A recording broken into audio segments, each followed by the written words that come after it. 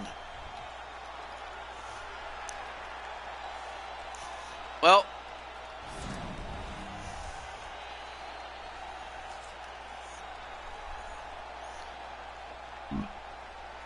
all right. So I did see Clinton in the fold. So Clinton, would you like to have your fight next? And before I do that, let me exit and come back in, so that way I can reset the entrances. Because if I pick a fight, then it will just go straight into the fight without the. Okay, so Clinton wants it. All right. So that means that Atticus and Damian Adams will have their fight after this one. So let's go to DKO and Clinton Flippin. So now let me just let Mr. DKO know. Oh, that's right, he is live. Shit. Okay, well, in that case, never mind. In fact, you are a light heavyweight, actually. You already have that. Okay, there we go. Just making sure I...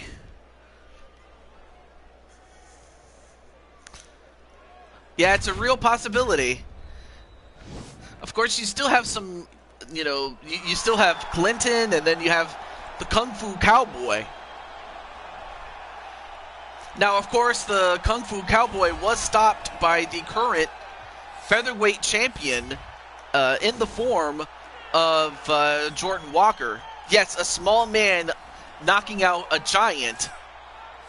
Just because Jordan... he's got them hands. Like, sure, he's not as big as Braun Strowman, but he's got knockout power, man.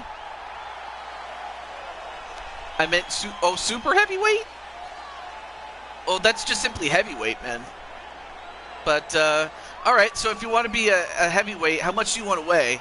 The maximum, the minimum is 206, and the maximum, of course, is 265, but you can weigh anywhere in between. And in the meantime, you have the Kung Fu Cowboy.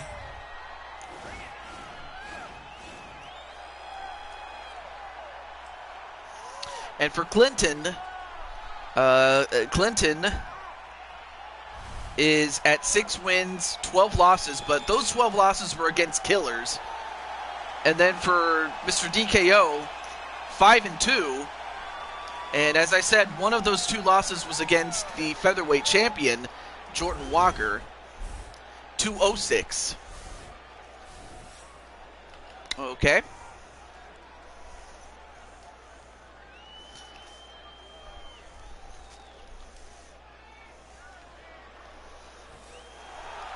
Ladies and gentlemen, this fight is 3 rounds in the UFC heavyweight division.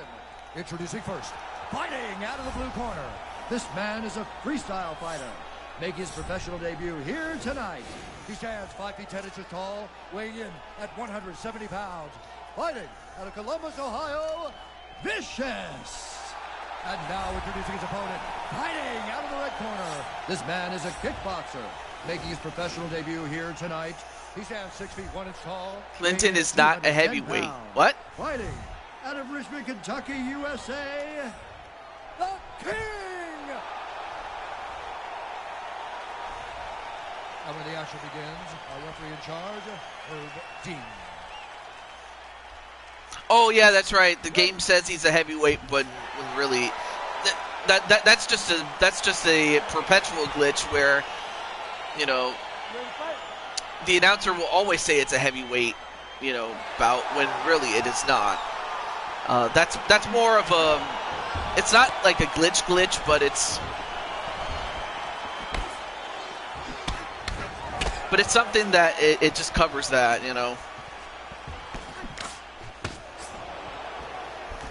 Crimson is not a ninja. Well, yeah, because he's just a normal guy that lives in. Well, I don't know. I got nothing on that one. Oh, now wait a minute. Clinton, he's trying to take down DKO. Does not want to go into a stand-up battle with DKO. But what he's got to do is try to use his speed or try to get DKO winded enough to where he makes a mistake and Clinton can beat him.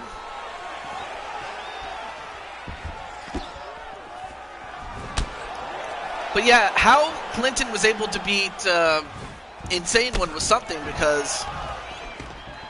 Oh, wait a minute, he caught him. Nope, but DKO was able to... Oh!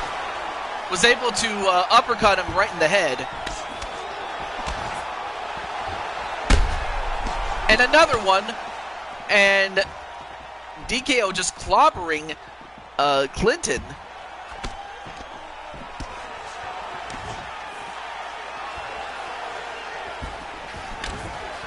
Oh, nice snap jab.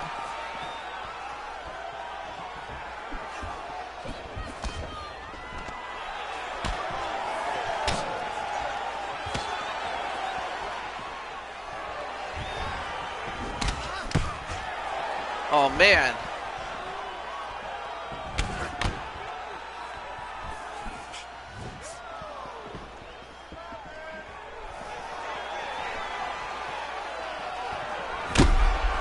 Oh, and a big kick right to the head. And another big shot. Oh, now he's just going to bludgeon him. Although, wait a minute. Escape there. Superman punch him. But Clinton, give him credit. He's staying in there.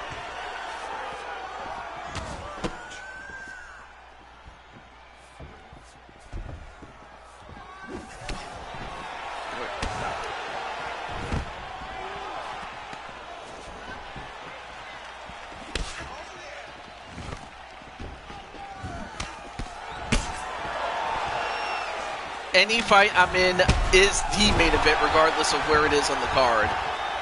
That does simply scream main eventer right there. Although Clinton just getting clobbered. Although, okay, now both men are on the ground. Now let's see. Well, DKO not going to stay on the ground. He wants to stay on the feet, which is what he should do.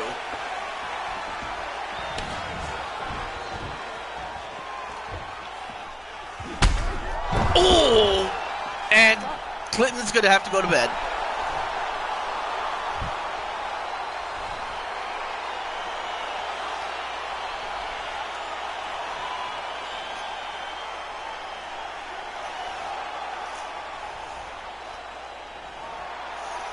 Yeah, but you made it to the second round, although I know that's a little consolation.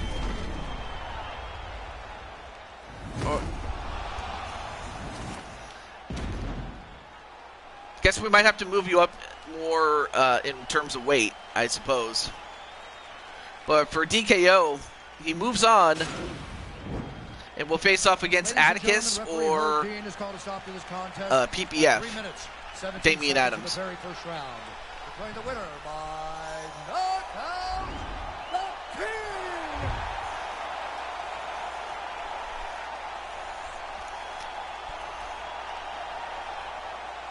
I was a middleweight. Oh yeah, that's right. You were okay.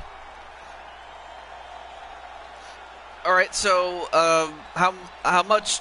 Like, do you want to move up to light heavyweight or? Because I have no qualms with that. Well, now that you're out of the tournament, I can make that happen now. Like, I couldn't change it until the tournament was over or until you got eliminated, so there you go. All right, well, up next is Atticus and Mr. PPF. Not sure. Okay, well, still doesn't take away from the fact that you were a great competitor. In fact, you are a great competitor.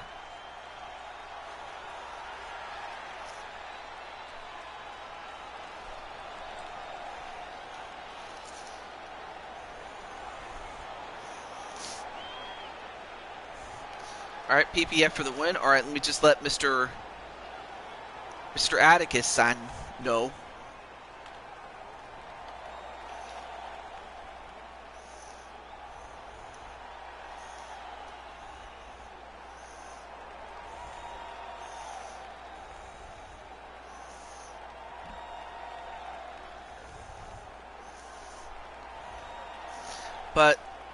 But as for, you know, like, do we change not just the fact that you want to beef up in terms of um,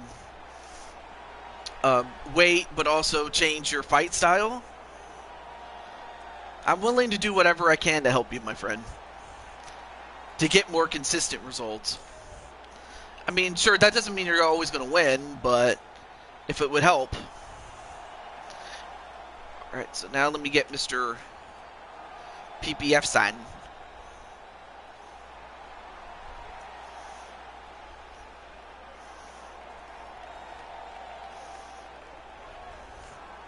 Oh yeah, let me exit and come back in. But I'll let Clinton think about it.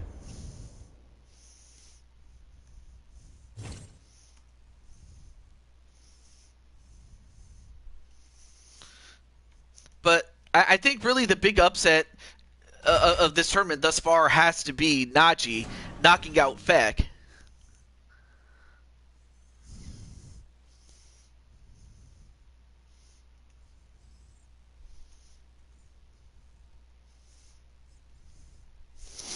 And then Patty's going to go for Atticus to win. Okay.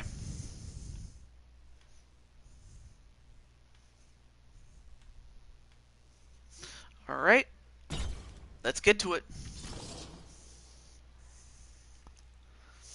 Although, now that I remember, at welterweight, as far as I remember it, we have a new welterweight champion in Leon Edwards, so I might have to start putting you against guys your own size in an attempt to go for the welterweight title. But of course, your inclusion in the tournament was just so I can fill it in. But I have no qualms with that too. All right, so now we get to this fight, and we have Damian Adams, who comes to us with a record of 3 wins and 1 loss, and that 1 loss was against James Gamer, who just so happens to have gotten his only win against him. And it was in a tournament last time that we had it. But then you have Atticus, who has definitely turned around after having a bit of a losing streak. And, of course, he beat Jamar, whereas Adams had beaten James Gamer, I believe, if I'm not mistaken. Anyway. The cameras cut to the locker room showing Crimson Ninja warming up and getting ready for his fight.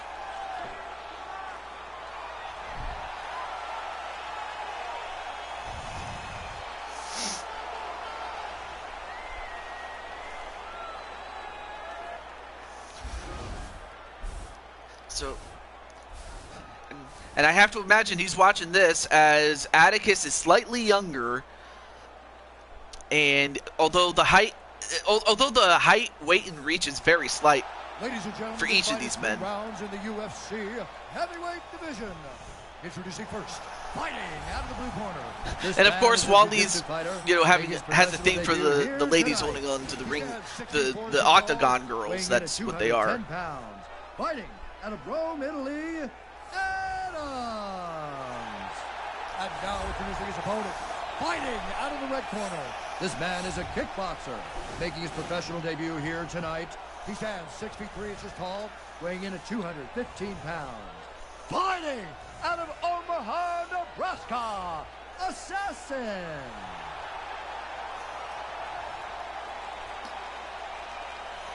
And when the action begins, our referee in charge, Yves Lavigne. All right, so the winner will face off against DKO.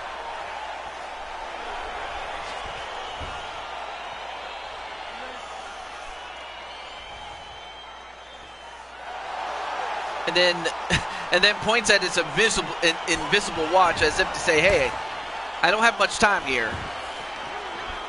Well, let's see what happens.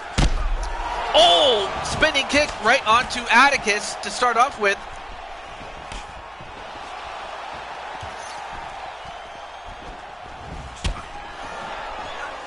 And then, and a kick to take down Atticus, although when he went for that roundhouse, Atticus was down, which might have saved him. And of course, Adams with that slight reach advantage.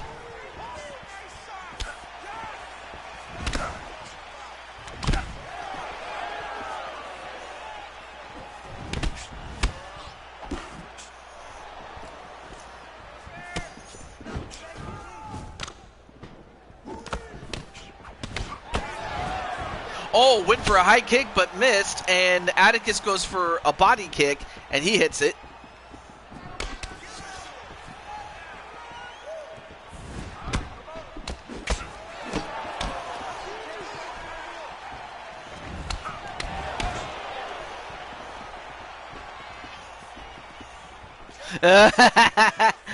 Here's the towel to wipe that drool off your face, and yep, naturally tries to go for a takedown as Atticus is a kickboxer and Adams is a jiu-jitsu practitioner, so for Adams, his best bet is to try to get a submission. Not to say he couldn't throw hands, he's big and strong enough to do it.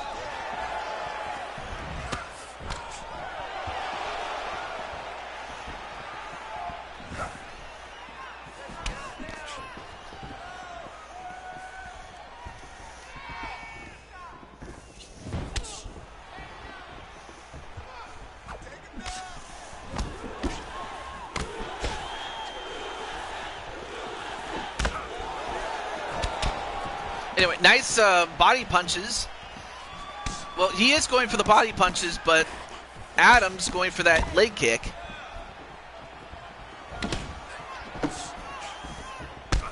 And then a spinning kick of his own, but then, I mean, I'll tell you one thing, these two are tactics and some kickboxing and just straight up boxing too.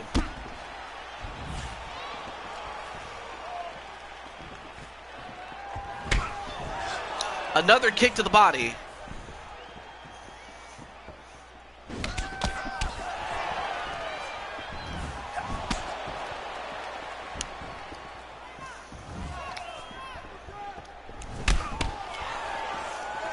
Anyway, nice 1-2 kick there.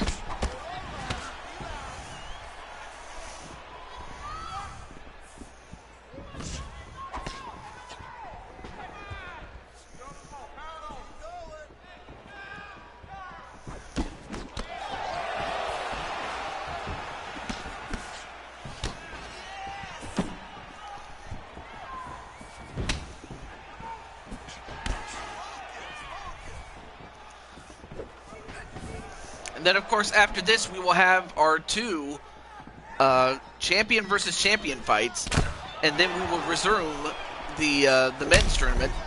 Oh, nice kick to the leg. And now Adams is starting to limp with that kick to leg. And that could be a problem later in the fight. Or a spinning back fist with the Hurricane a la Eddie Kingston. With the Hurricane. Now he's got him clinched up against the fence. Oh, but then a grab and kick. Uh-oh. He might have just baited him into the Amari roll. But can Atticus escape this one, though?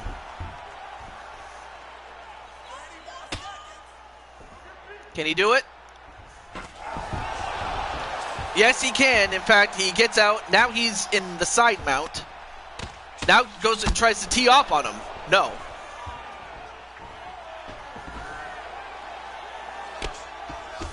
Now in the half guard. Now we got 10 seconds left. 5 seconds. And that's the end of the round.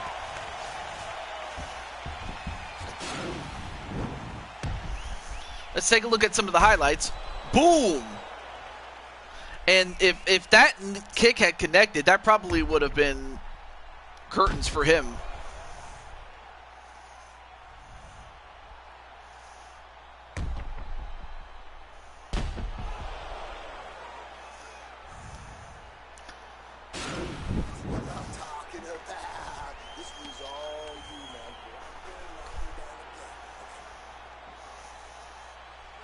But yeah, that definitely was a good move on the part of Adams. Well, now Adams is hurt, but he's not completely done yet.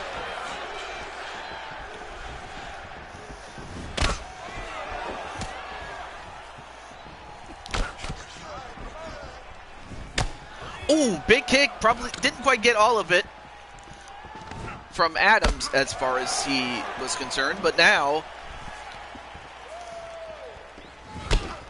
nice Superman punch though. Oh, went for a body punch but left his head open. Did Adams. Oh, and Black going for some side kicks but not connecting on him. And not connecting on that spinning kick either. But he did connect on that big boot, though.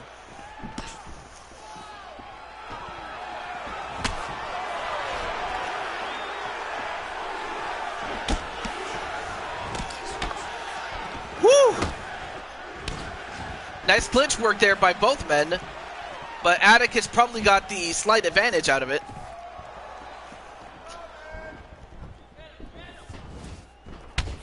Oh, got him on the side, did Adams.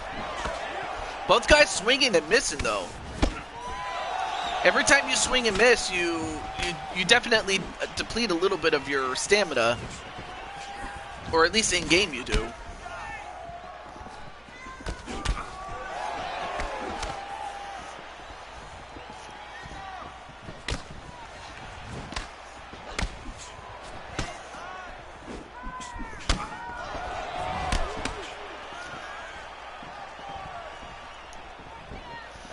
All right.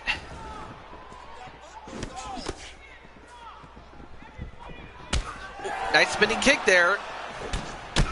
And then another one, this time to the face. And now going for a takedown. And I suppose this was part of Adams' master plan. And that was to lull him into a false sense of security.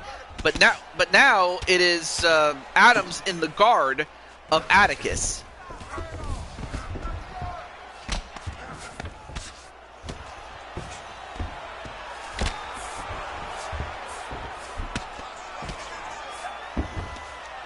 And oh, went for a guillotine, but didn't quite get it. Well, now both men back up. But how much did that take out of Atticus, or out of Adams for that matter? Because the groundwork definitely takes a lot out of you. Not to say that the stand-up work doesn't.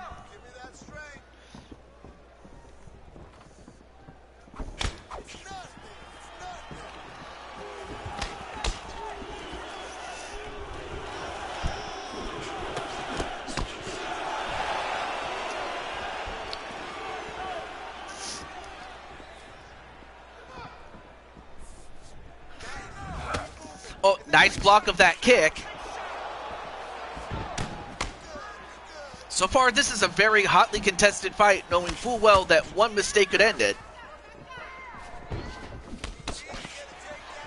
And of course, Hulk watching this fight, knowing full well that at some point he will have to fight one of these two men down the line. Whether it be Atticus or whether it be Damian Adams.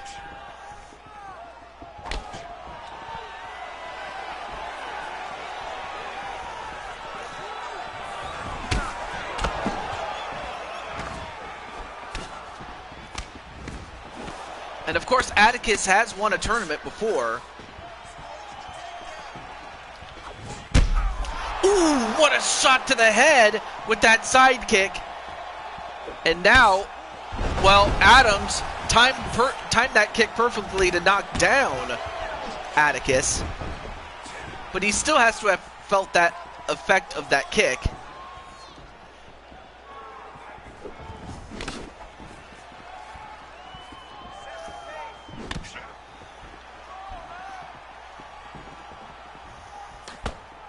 Anyway, nice kick there. Now approaching 10 seconds in the second round. Nice body punch there to Atticus. But then a spinning back fist.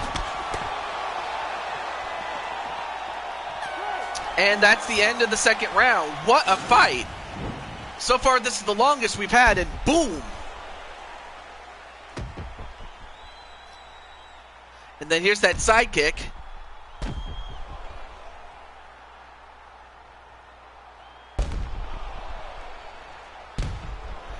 Although Adams clapping back. Man, what a fight this has turned into.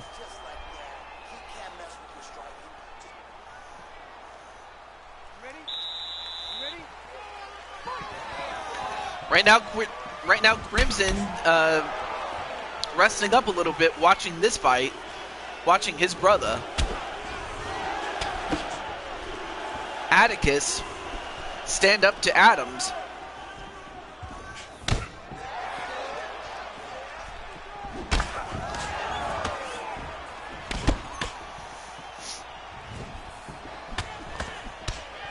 Anyway, nice punches to the body by both men.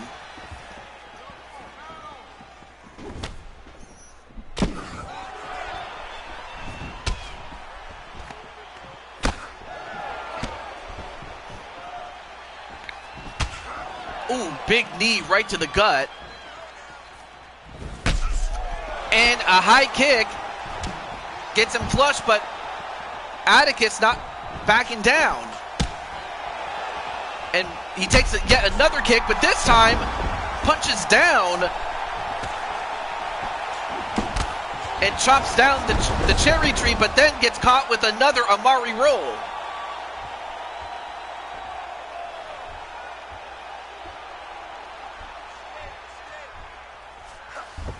Uh-oh. Can Atticus escape again?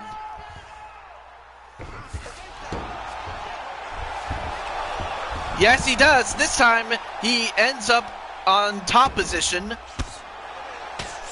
And this time, he could probably bludgeon him if he wants to.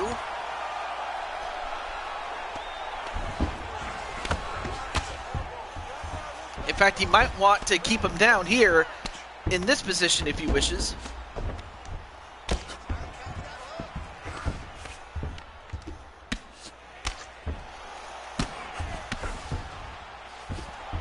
Although Adams manages to escape, but he's still hurt.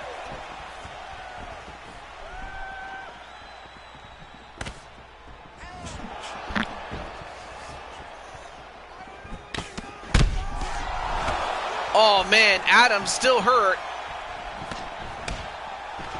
But the worst thing that Atticus could do is get too aggressive and leave himself open.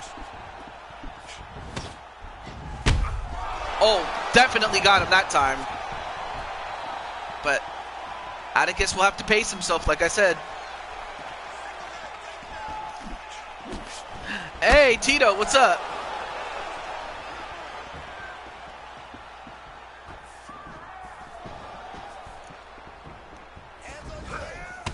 Well, thank you. You didn't have to, but I appreciate it.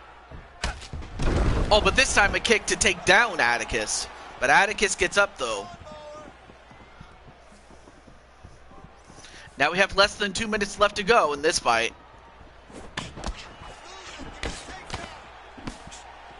All right. Ooh! And now Atticus felt that. And then Patty saying, hi, Tito.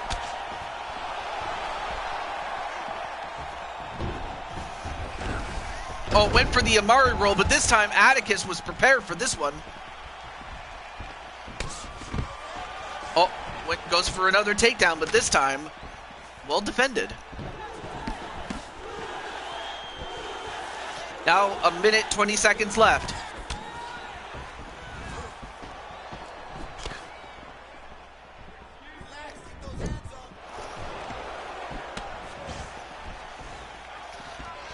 Hey, Patty, Wally, and Ninja.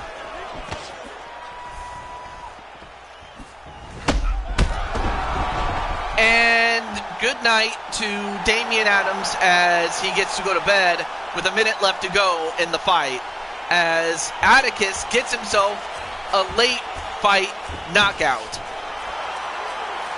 A knockout in the late round. Just goes to show the fortitude that both these men have, but only one could win, and that was Atticus. And that was indeed a great fight, man. Oh yeah, let me update the records right now. Ladies and gentlemen, referee Yves Leving has called a stop to this contest at 4 minutes of the third round, declaring the winner by knockout assassin.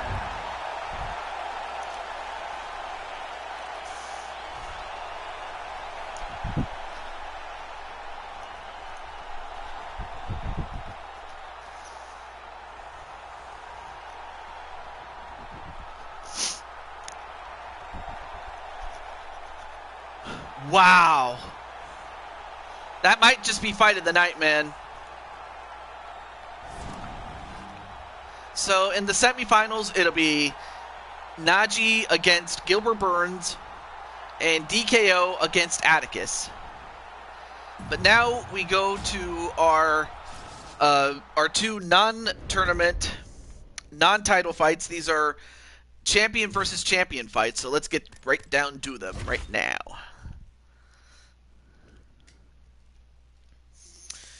And we have two of them, and it begins with, of course, our good friend Cole Weston, the light heavyweight champion, taking on the open weight champion Jinku Gekoga.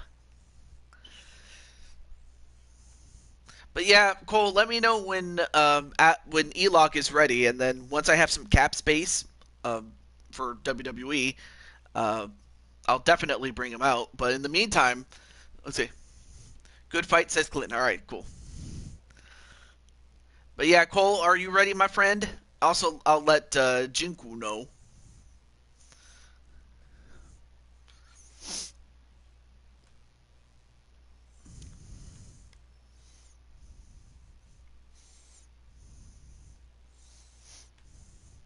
Let's do it. All right.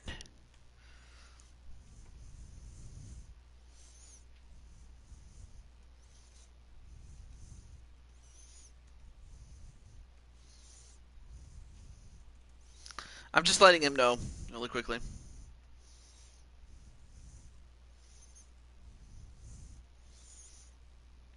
I forget if you beat him or he beat you, but this is going to be a great fight. I'm looking forward to it. And also, hey, congratulations, Atticus, who I guess he couldn't say anything as he was in the fight. But how is everything, Atticus? I mean, obviously you didn't get out of there unscathed. I mean, in fact, you got bloodied up quite a bit during that fight.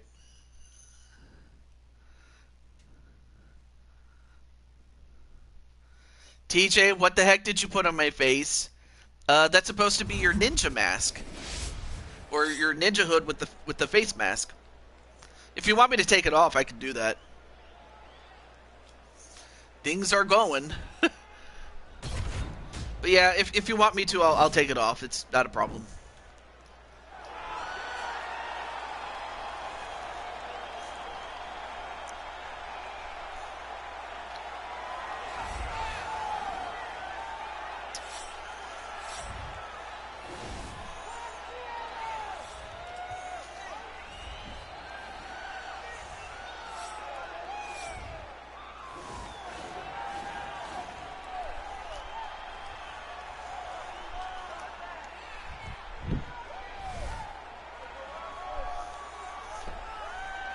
Okay, so I'll take it off then. In the meantime, there you see Jinku Gekoga. And for Jinku, he comes into this champion versus champion fight at 12 wins and 8 losses. And he goes up against a Cole Weston, who is a very impressive 13 wins and 5 losses.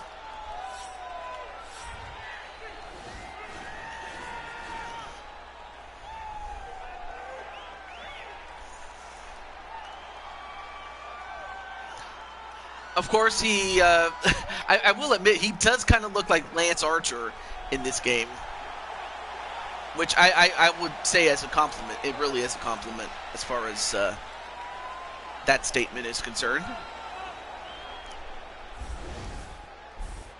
All right, so Cole is younger. He's got the height and the reach advantage, and the weight is identical. But of course, that's never stopped Jinku from taking people's heads off. So, here is Bruce Buffer with the introductions. And I'm going to go get some water. I'll be right back.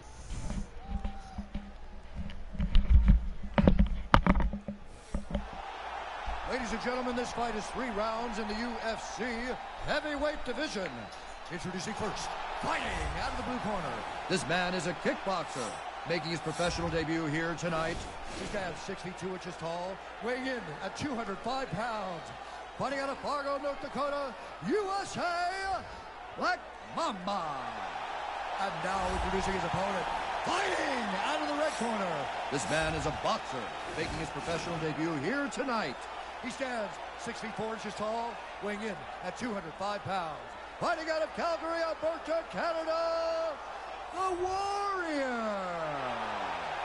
And when the action begins, our referee in charge of the Octagon, Dan Bergliata. Ready?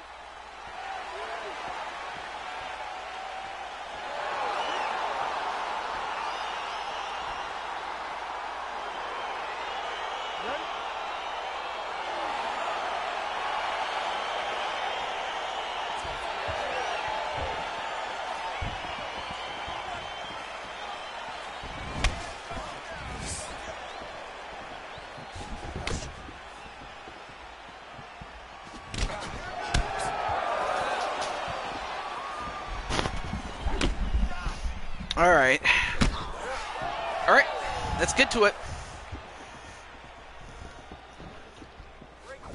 I just needed some water, man. I just needed it. So, anyway, nice leg check there by Jinku.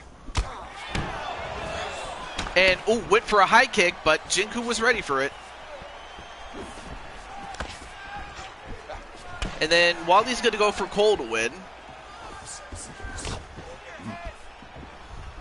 And of course, Cole is one of a few men that have, given Feck one of his 10 losses.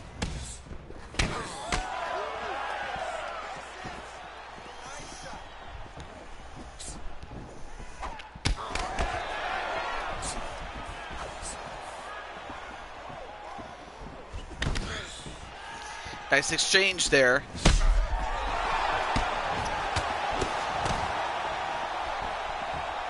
But then, nice kick to the body. I mean, both guys are just flailing away there.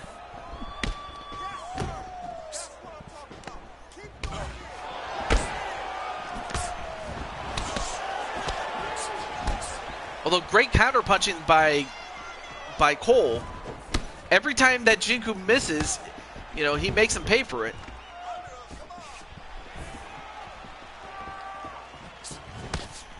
And a body shot, partially blocked. But then a kick to the legs by Jinku.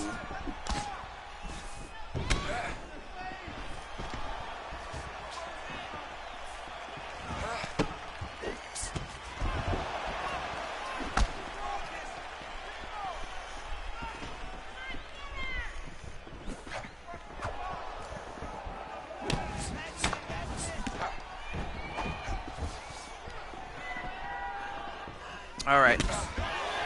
Good counter punch there onto Jinku, but then Jinku with a kick to the stomach to send him back a little bit.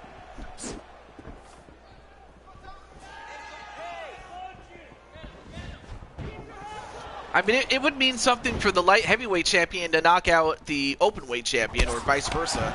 Anyway, not to brag, but I did end Feck's run as UFC heavyweight champion when no one thought he could be beat. Well, he was beat. It was just that it was in non-title fights and the odd Tournament of Champions. In fact, we had one instance where, what's his face? His name escapes me right now, but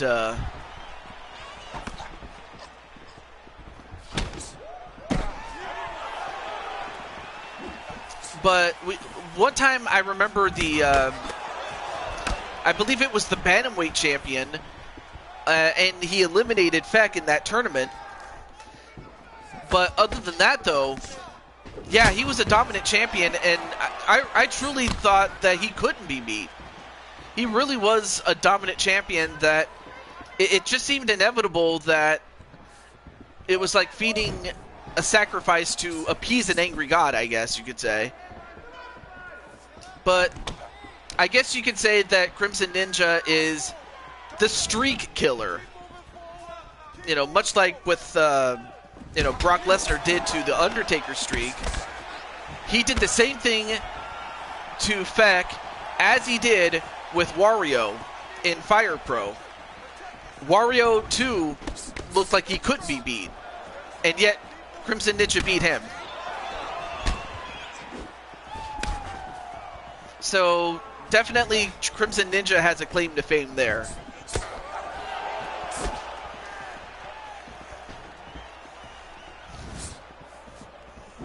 Although, right now, Cole trying to reach, but he just keeps missing thanks to Jinku avoiding him.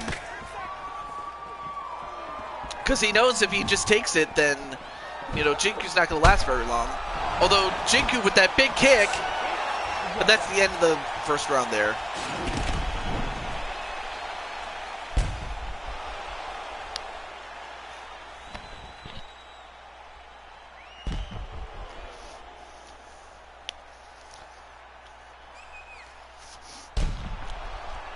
And also, hey, what's up, James Gamer? How you doing, man? I didn't do that well. I didn't do well that round. No, I would not think so, but there's still 2 more rounds left to go. And also, what's up, Captain Danger?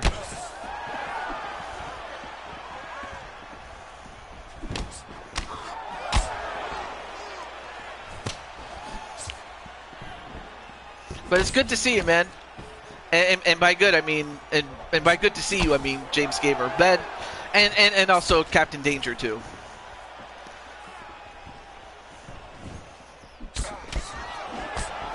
Right now, Cole just swinging away, but Jinku making more hits than misses.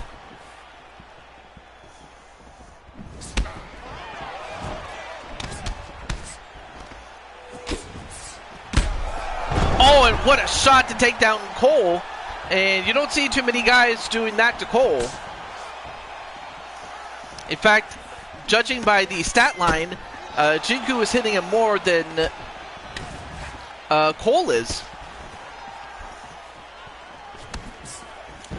Although now Cole's starting to go for the legs, which is not a bad idea. He's going for those leg kicks to set up the punches.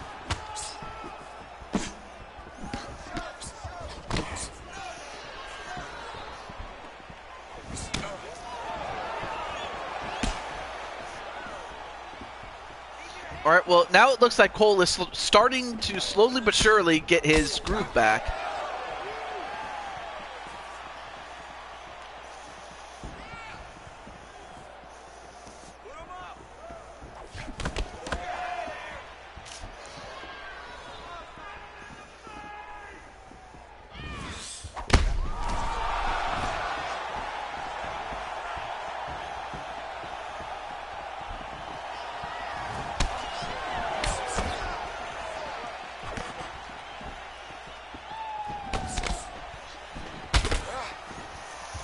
Wow, nice exchange there.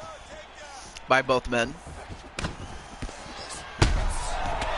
Uh-oh, now Jinku starting to reel now.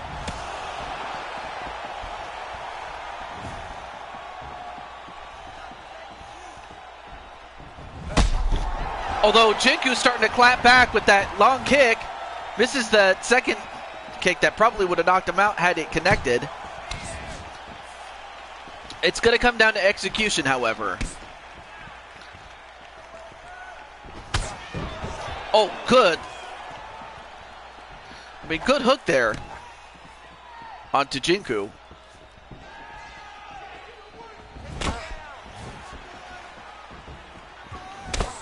Oh, got him flush this time. And so did that left hook.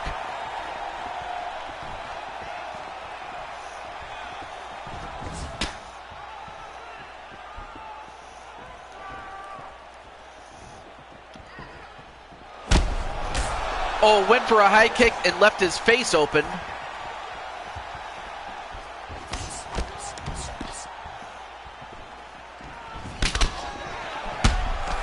Uh-oh, but now Jinku's starting to fight back, and he got him flush with that last big shot.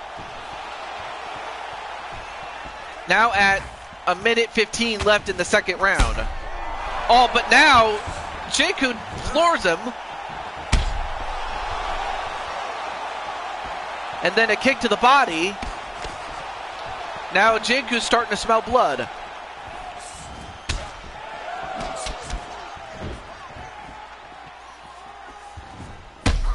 Oh, but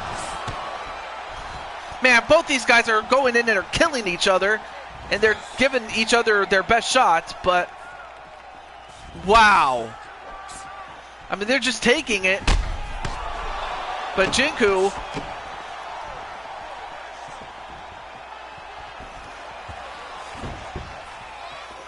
30 seconds left.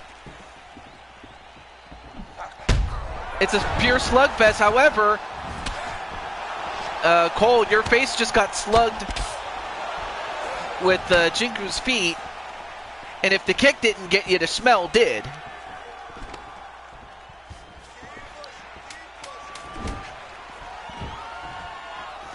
Seven seconds, excuse me. Oh, going for a takedown, very uncharacteristic of Cole, but that's the end of the second round.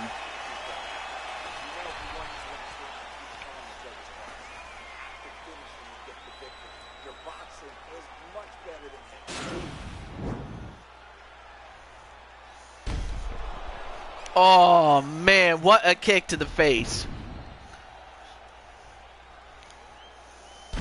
That Karate Kid kick.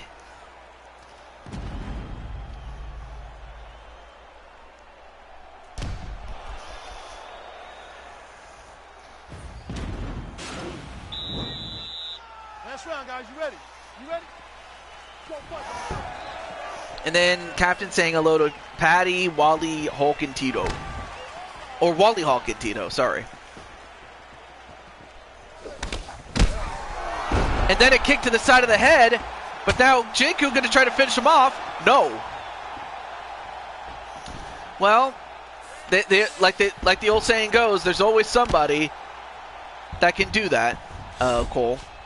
But right now, both men are on the floor. This is the first time that they are on the ground.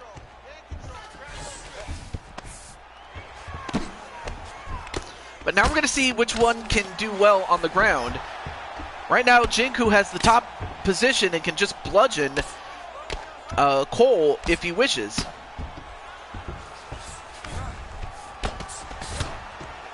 Although Cole, gets out of it. Both men back up. Nice snap jab.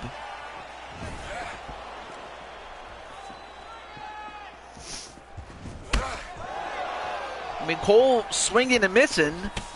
Oh, well, that time he didn't. But then his face met his fist, and that's it. As Jinku puts another man to bed. In fact, you could say he took the head off. As Jinku improves to 13-8, and Cole goes to 13-6. Boom! Right onto the chin. And wow. And then Captain saying, "What's up, Cole and Najee?" Ladies and gentlemen, referee Dan Mergliata has called a stop to this contest at 1 minute, 9 seconds of round number 3.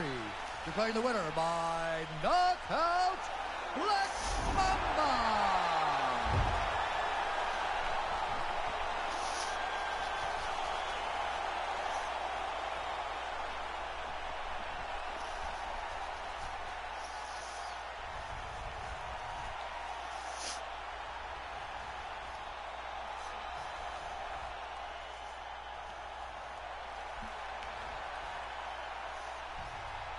Just what a fight that was.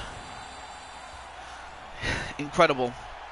Well, up next, it's going to be Jessica Andrade, the women's flyweight champion, against the women's bantamweight champion, crushing Kelly Baker. Black.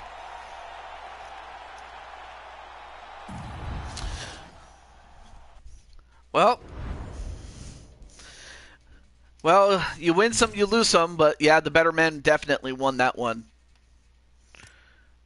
All right. Let me know when my fight is up next. Oh, not a problem, man. Not a problem. All right. I'll definitely let you know, Mr. Najee-san. Oh, wait. Let me do this really quick before I forget, because I can forget sometimes. So, let me go to create fighter for a moment. I'm just going to edit something from Ninja. And Patty naturally going to go for Kelly to win. Let's see. So yeah, I gave you the mask, but I guess if you don't want it, you don't have to have it. But I'm just curious to see what other masks they have. Basic red. Okay. Because I know they've added some new stuff recently.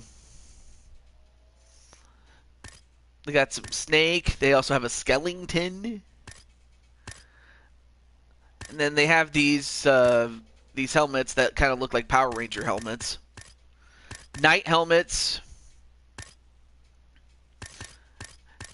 And now look at this. Lions and tigers and bears. Oh my. So I guess if you wanted to, be a tiger or something, you could. Also, take the top off so people can see my tattoos. Okay. And then they also have, and then of course they have the rainbow versions of some of these other ones, though. Oh, sorry, I meant to take it off there.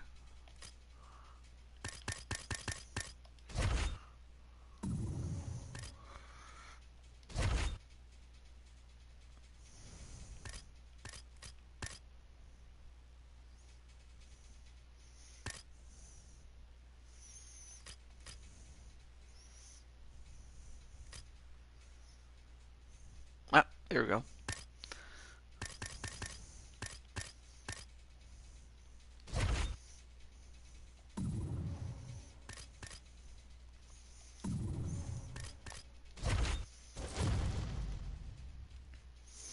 All right, there we go.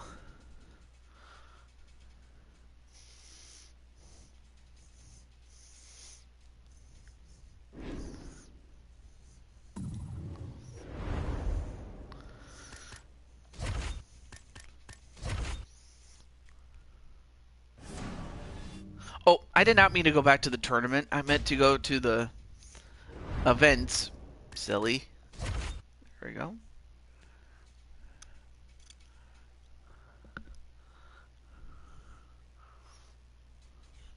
No, he also wanted the mask off too. I will say that.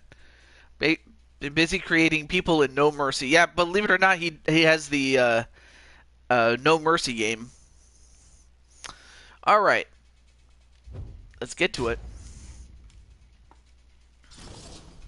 But yeah, let's just focus mostly on the show, Mr.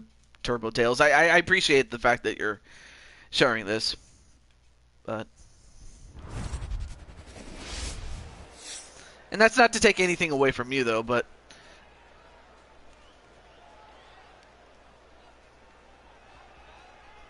But I just know that he does have himself. I wanted the mask off, Captain. Yeah, it is. UFC is a fun series. I just can't help but think of Punch-Out when I play this. Yeah, it kind of does play out like it, but you now have options to go to the ground, really. All right.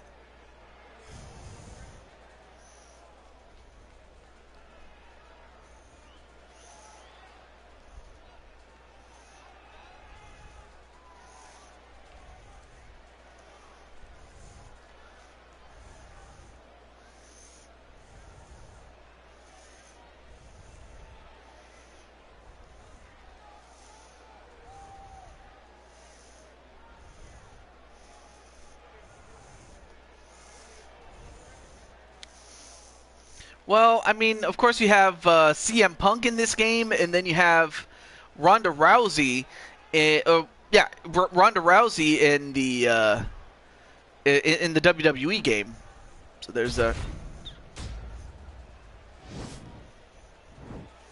Oh yeah, I like they do have stand and bang, but they don't have the ability to fight on the ground exclusively. I wish they did, because then I'd introduce more championships that way. But nah, man, it was just one-sided, so it's like, nah, let's just keep it as is. Well, he I don't know if he was in a boxing match, but I know he was in a MMA fight. That's all it was. Brock Lesnar has been a star in both UFC and WWE. Also, hey, what's up? Happy Meal Hernsberger.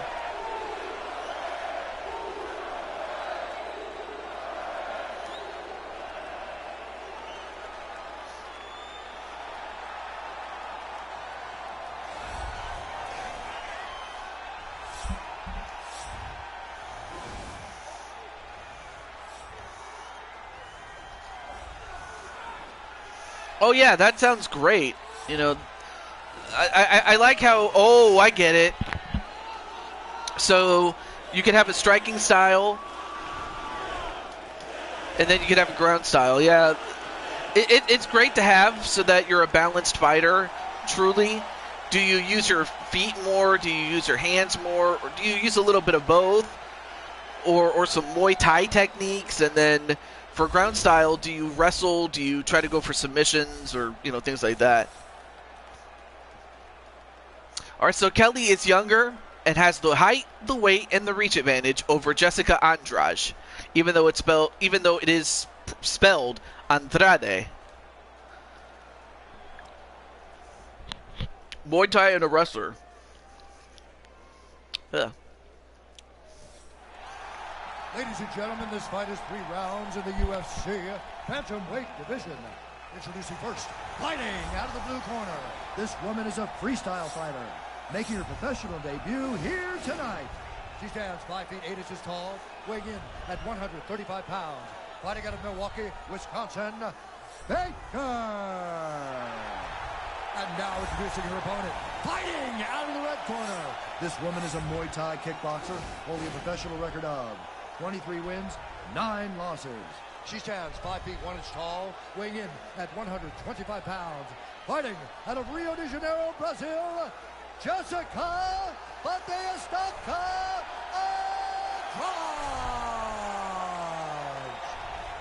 And when the action begins, our referee in charge, Herb Dean.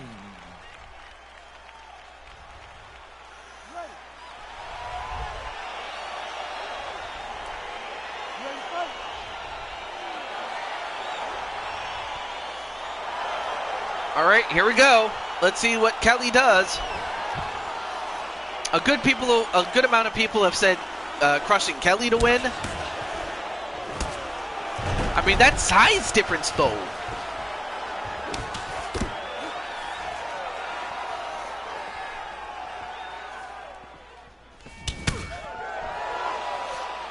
I mean, that being said, though, I really wish that there were more creation slots, as opposed to, this game only has 22 game slots, not just because my name is Taju22, but that legit is the reason, really. As opposed to WWE with 100, and as opposed to Fire Pro, which has 1,000. But it's just too bad that there wasn't a community creation for the purposes of UFC 4.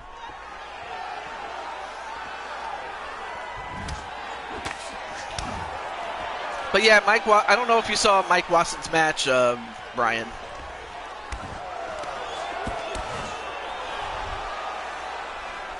Prince Mysterio? Who's Prince Mysterio? Other than he's related to Rey.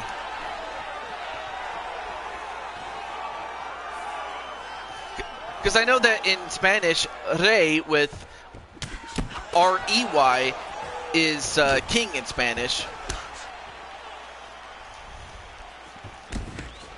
Oh, nice catch with the leg.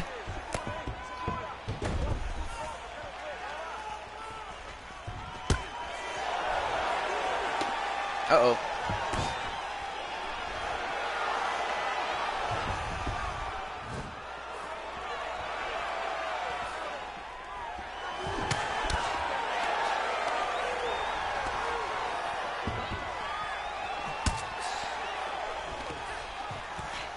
Oh, Dominic. You mean to tell me, did Dominic turn to the dark side? And now, wait a minute.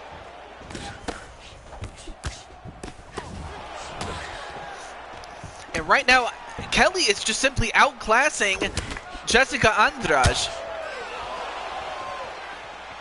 And this is not going to last long if Andrade is just going to get bludgeoned like this.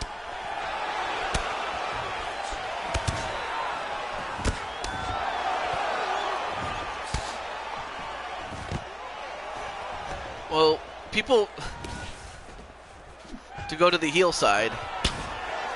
But man, look at this. Kelly, I mean, right now, even though Kelly has some blood on her, most of it is from Andrade, and she is just destroying her. I mean, Andrade, give her credit, she ain't giving up, but look at this. He attacked Rey and Edge at Clash at the Castle. Although right now, the fight is now on the ground, and Kelly gets from underneath and gets back up to her feet.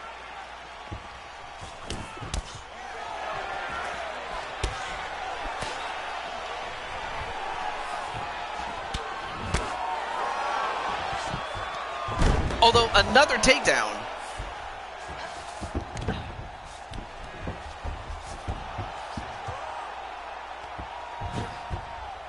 Interesting. Yeah, because China, like, if you remember, you know, Eddie was Latino Heat, and China was Mamacita. Although, wait a minute.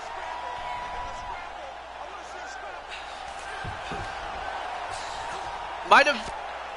Wait a minute. Don't tell me.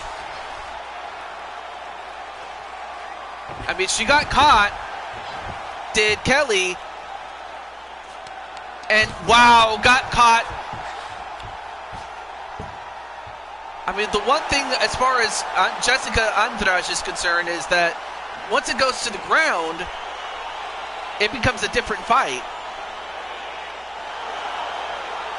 And crushing Kelly, like, once it got down to the ground, because she was doing so well on the feet that her best bet was to try to get a submission, and she got it right there. Now, as far as crushing Kelly is concerned, you'll see her later tonight for Blood Moon Wrestling Federation. Later tonight, so that's why I'm doing this show right now, so as not to interfere with Kelly's show later on. And then Patty's like, "No, Kelly!" First round, declaring the winner by tap out, Jessica Andrade. Now, of course, this was a non-title fight. It was just simply who was the better champion, and Jessica proved that size does not matter.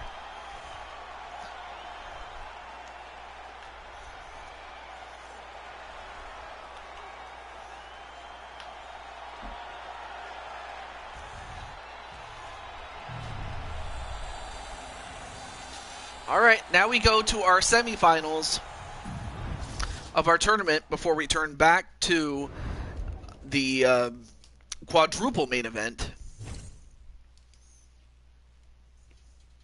So let's get to it. Let's get to the semifinals now.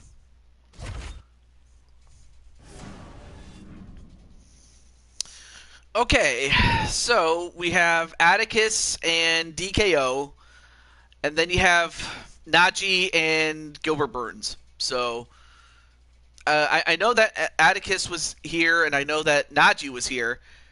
Who wants to go first?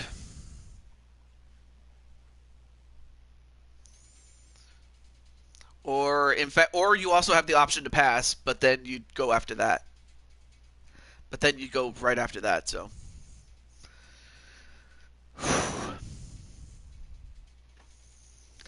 But yeah, I will say this: Najee has definitely made a great accounting of himself, as he had taken out two giants. He took out the giant known as Joker, who stands at 6'6" and weighs 255.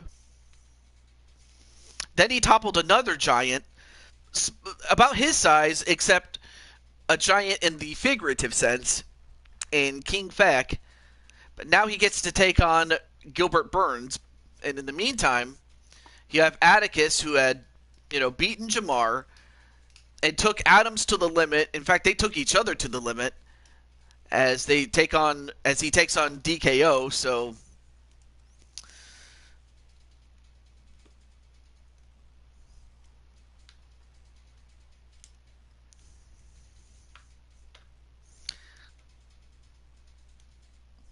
okay. I'll wait until the 1 hour 34-minute mark for someone to claim it. Otherwise, I'll just pick it myself. So it's not a problem.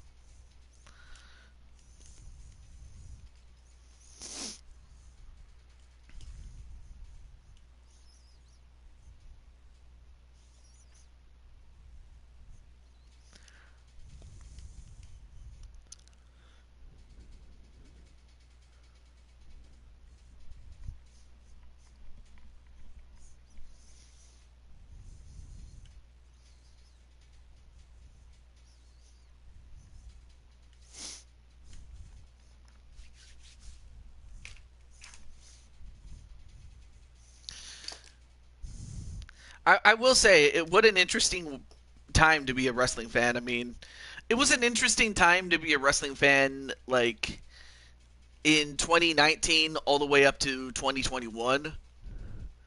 Because that was definitely, AEW's time. But then it all started with Cody leaving, and then eventually, Vince stepping down, and now we have some parity between the two companies. And that's also not to mention the other companies involved.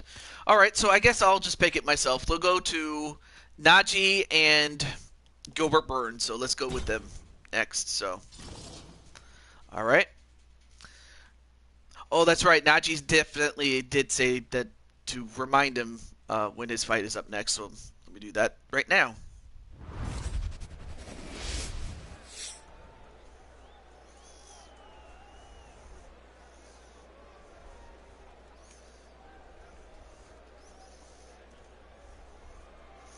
Also, hey, what's up, Joker? All right, let's get back in.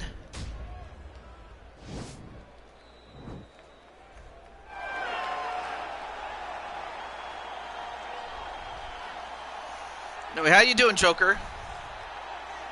Well, here's Brent Burns, who, in the second round, won his fight in 58 seconds. So, between himself and the other three combatants, he is the fresher of the three, or the four, excuse me. So that means that Najee is going to have to... He's going to have to find a way to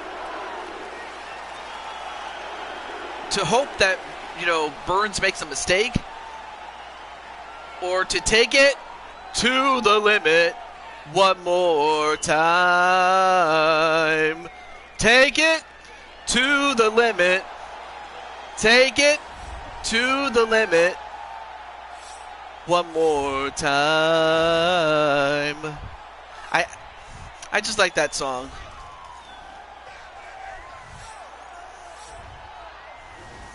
Just got home from work today. Awesome.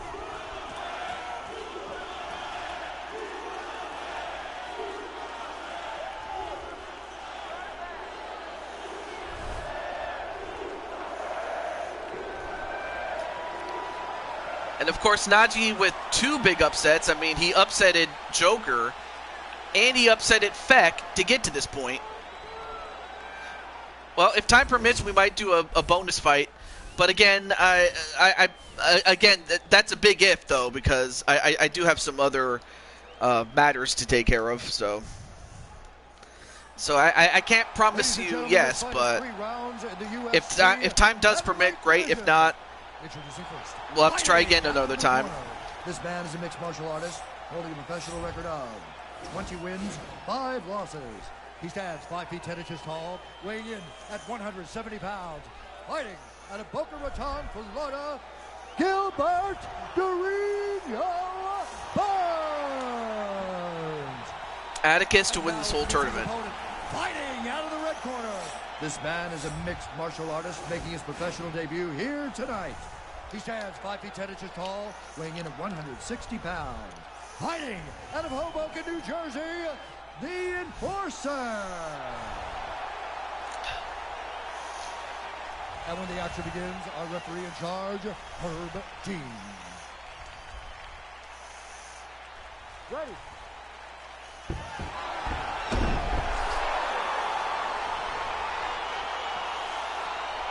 Ready to fight?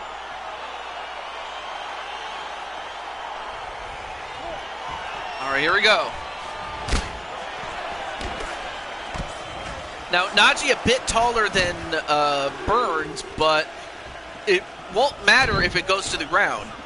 So Najee's going to have to, if he's going to punch and if he's going to, drop hands, he's got to counter punch. But he also has to not get taken down by Burns.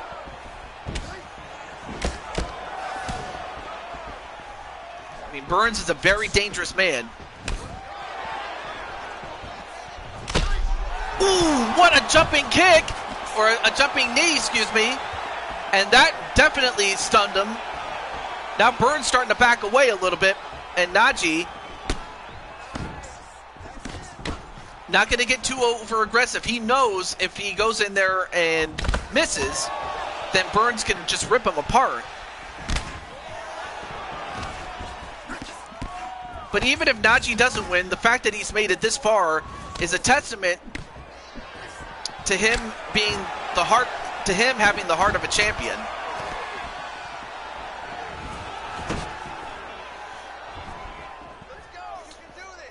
Now both men settling down.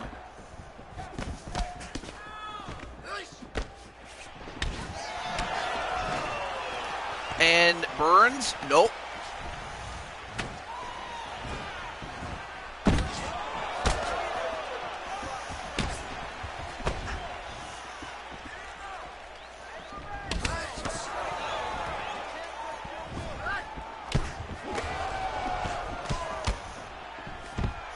And goes for another takedown, but does not get it this time.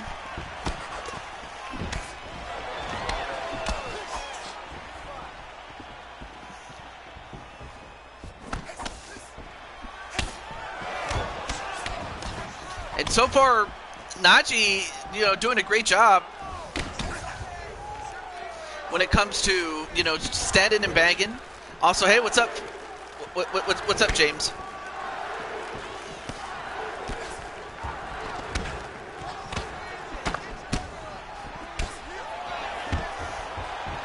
And then, oh, well, now he's down, but now can Najee escape? Well, now transitions into a half guard with Burns on top of him.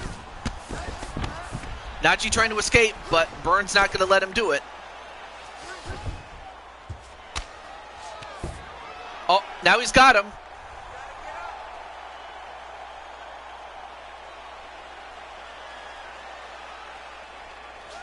Can Najee escape, Hill? Can he escape?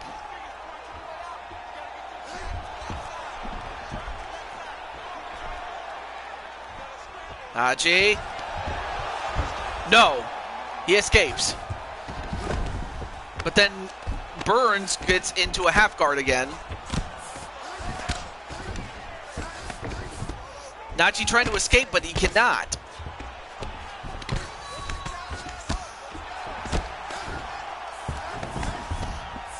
But every time Najee tries to escape, he just finds a way to fall into Burns' trap and just get burned. Pun intended.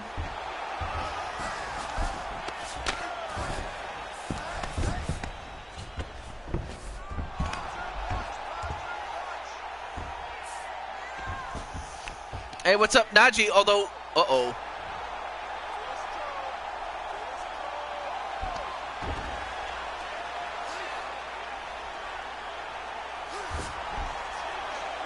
Oh, this is not good.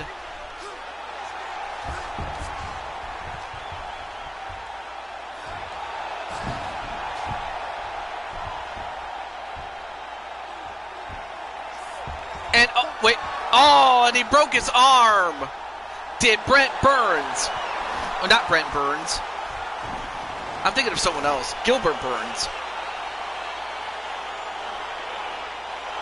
Or David Burns. No. Gilbert Burns got it.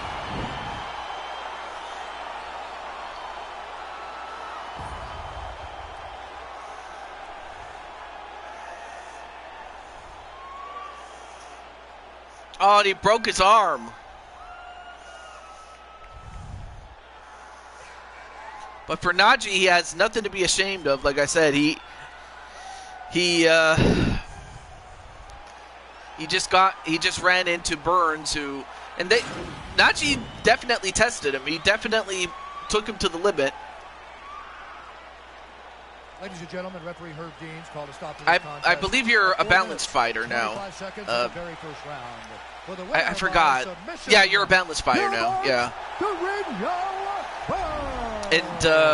And then Gilbert is a boxer, but he also happens to know some jiu-jitsu too.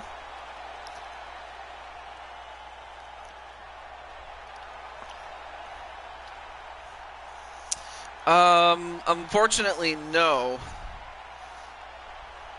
Well, like I said, if time permits, I might do it. But I'm not going to make any promises unless I know I can keep it, so there you go. But congratulations to Gilbert Burns as he makes it to the finals. But who's going to face him? Will it be Atticus or will it be Mr. DKO?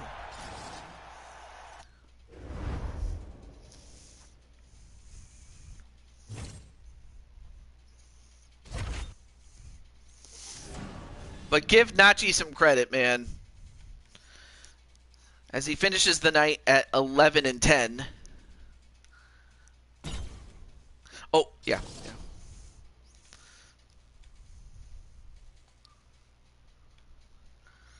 If I win that fight against Burns, I felt like I would have won the tournament. And that's a good feeling to have, really.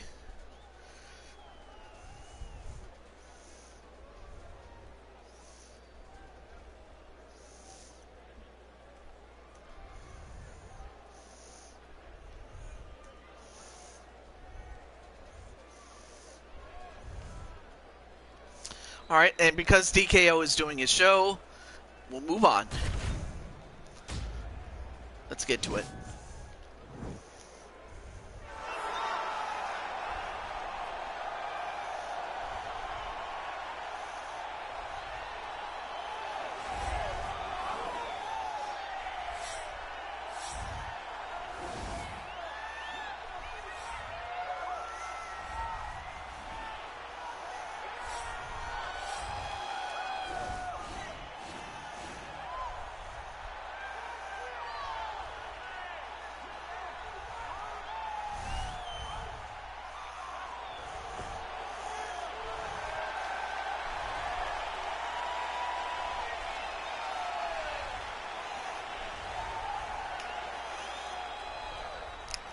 Okay.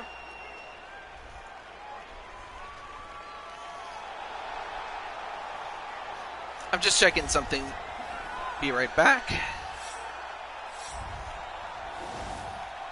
Because I feel that you and Clinton are in the same boat.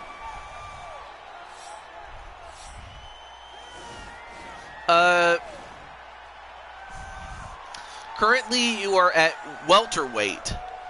You were previously a lightweight, but then you moved up a weight class.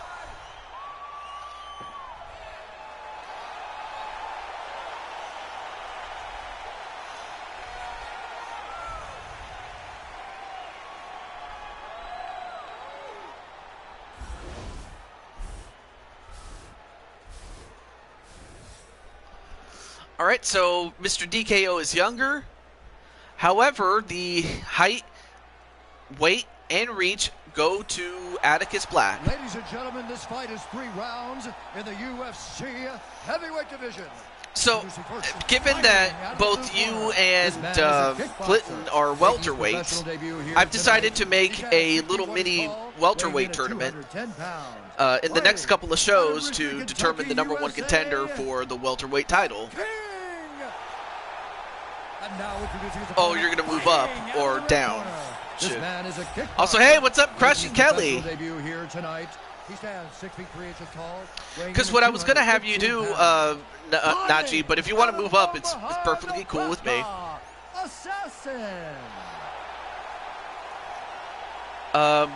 Wait, I forgot. Are you going to move up? Oh, type of fighter. Okay. So, to what type of fighter are we talking? Yes, you missed your fight, and it was shorter than I thought it was going to be, actually. But now you're just in time to see Atticus, and if he wins this, he moves on to the finals. But he's got to be careful of the power that DKO has.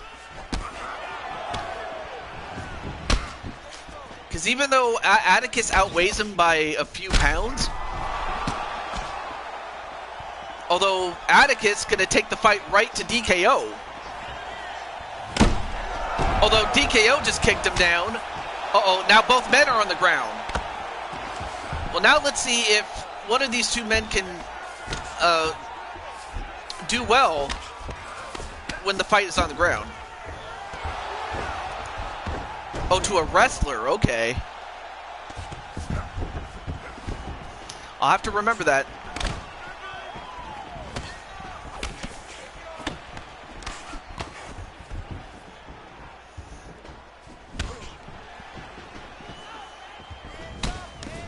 Also, what's up, Brandon, as we're going to see him in a couple of fights to go.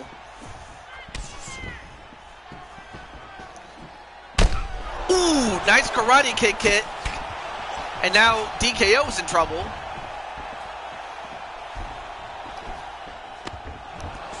Oh, went for the Judas effect.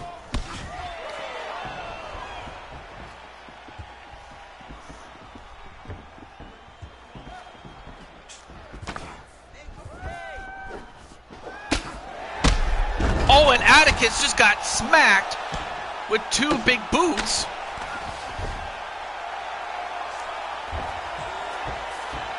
Okay, so I guess I'll just make you a wrestler, as that's the closest thing to shoot style wrestling as you can possibly be. But now both men on the floor. Now we'll see if Atticus can make any adjustments, if even on bottom position here.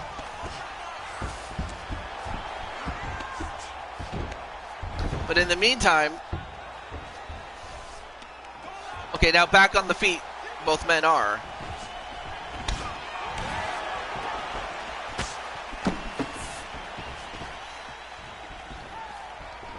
Well, right now, DKO is in control of this one, but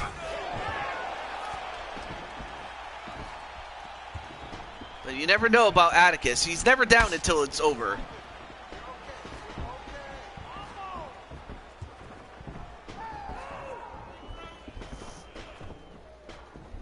Yeah, I really wish this game had more specific styles.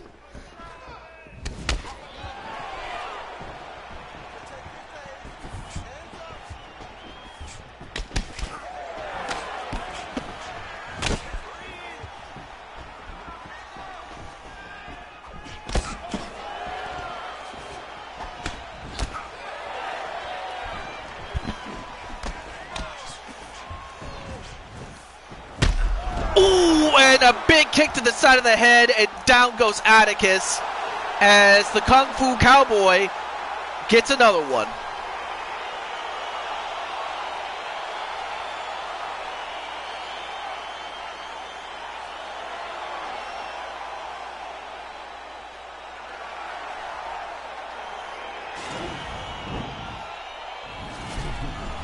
But man, just got kicked in the head. I mean, of course, it didn't help that he had that big fight between him and Damian Adams that was like 10 seconds away from a decision. Ladies and gentlemen, referee Eve Levine has called a stop to this contest at 3 minutes, 13 seconds of the very But first yeah, round. Kelly's definitely going to go 10 to him right now. Knockout, the King! So it's going to come down to Mr. DKO and Gilbert Burns. I never thought in a million years it'd come down to those two. I didn't. And yet somehow it did.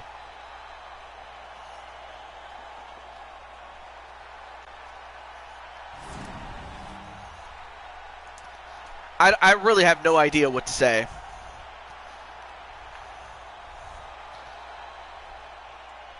But it should not take away from the fact that, you know, Atticus had himself a great run, but DKO just had something. And the same could be said for Najee, but it comes down to Burns and DKO. And you know what? I'm going to actually play that right now, as I believe that's going to be the weakest of the 4 main event fights, if I'm being honest with you. So we're going to take care of that right now. I can cross-flex. It's not a big deal. So now, who's going to win? Is it going to be Gilbert Burns, or will it be Mr. DKO? Because I will give you the scene. Mr. DKO is a heavyweight, and Gilbert Burns is a light heavyweight. So if DKO wins, he can choose the heavyweight title, the open weight title, or go down to weight class for the light heavyweight title. But if Burns wins, he exclusively goes after the lightweight championship, as that's his natural weight class. So we're going to find out in just a moment. Oh, this was Freddie Mercury's birthday? I mossed it. Wait, Randy Moss? Alright, so Waldy's going to go for DKO to win.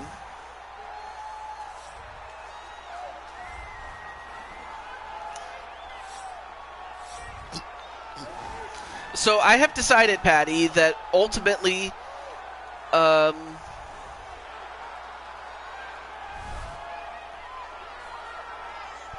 the women's final will be our second to last fight. And with the heavyweight title being the main event. I mean, either way, you know, those are 2 fights that could easily be the main event, really. Now, of course, even though Gilbert Burns won, he doesn't look too good after, you know, what Najee did to him.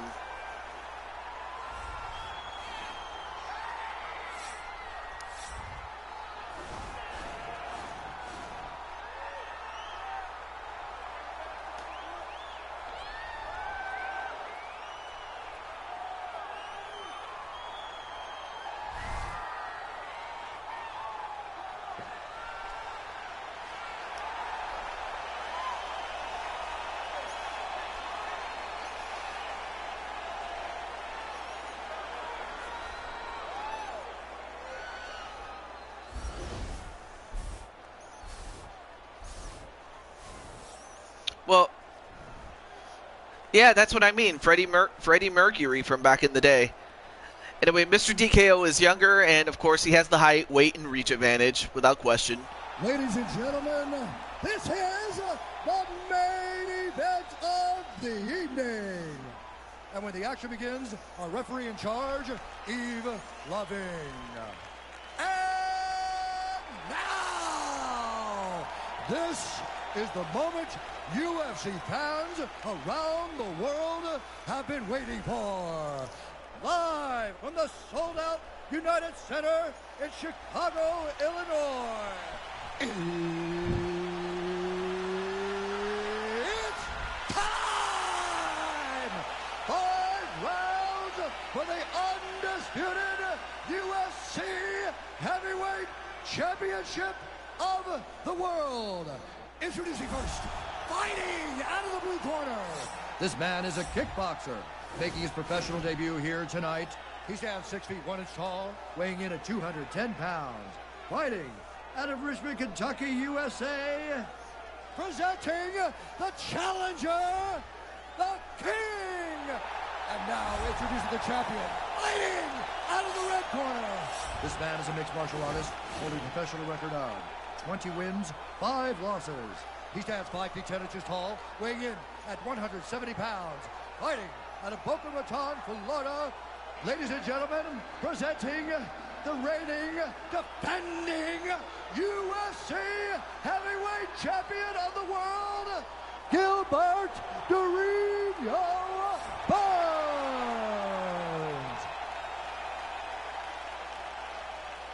UFC belt on the line, guys. Protect yourself at all time. Obey my command at all time. If you want to touch glove, do it now. Go back to your corner. All right, so both men touch gloves. So who's going to win? So Wally has already said DKO to win. I mean, and mind you, Brent Burns was, I think it was Gilbert Burns who eliminated Wally, or I forget if it was Wally or Captain Danger who he eliminated in the opening round. But Gilbert has definitely proven himself to be worthy of. Also, hey, what's up, Diamond Light? And Burns just got burned, although Burns not going to back down. And hello to Porcata la Madonna Skippa. What? And right now, DKO just punishing Burns. And also, hey, what's up, LD?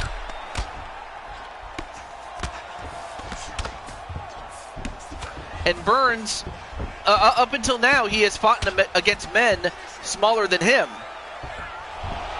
Uh-oh, but now he turns it around, and now he's on top of DKO. And DKO has never fought in someone like Burns. Seriously, he hasn't. Right now, Burns could just punish him. Look at this.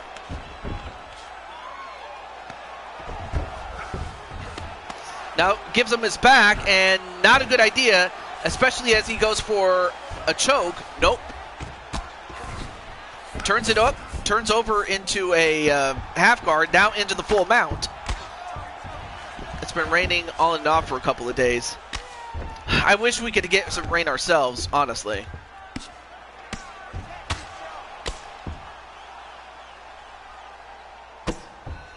Right now, Burns just trying to bludgeon the man.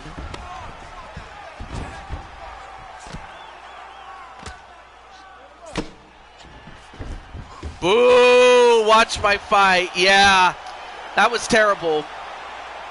Even though I had to stay impartial, or I had to stay neutral when it came to commentating style. But and now wait a minute. Now DKO, the man who eliminated your man, Atticus, could be eliminated himself. Although DKO gets out of it.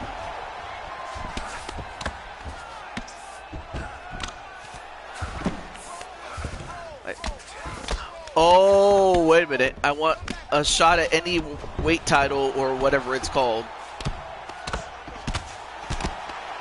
Yeah, and I also remember that Najee also had a birthday too, so definitely need to contact him about that. But in the meantime,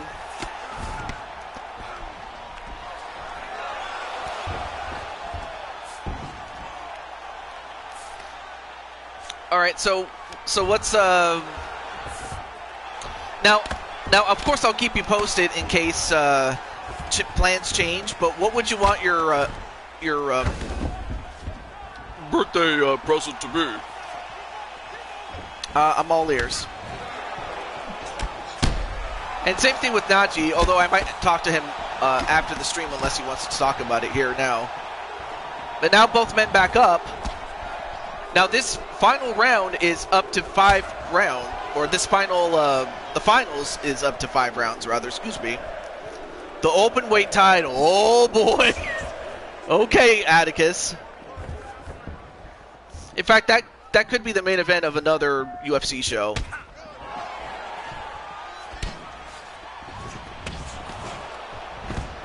Although went for a takedown, went for a takedown, but this time well defended. But Burns is also going to the body as well. All right, cool. Hey, what's up, Broken Gaming Network? And a nice takedown there by DKO, or onto DKO, excuse me.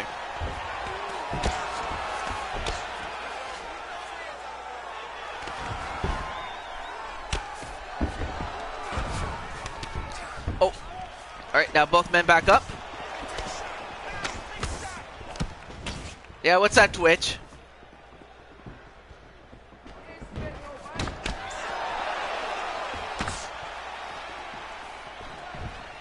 At least I beat the heck out of Jessica.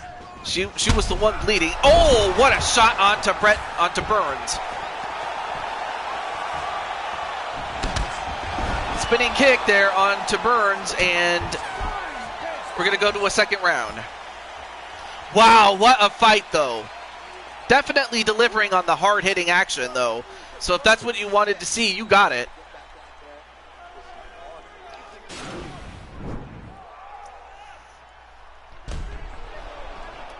And, you know, as far as Cole Weston, I don't know if you're still in the chat, but if somehow Brent or Gilbert Burns wins this, he's going to fight you for that title. Still at work, working 10 hours now. On Labor Day?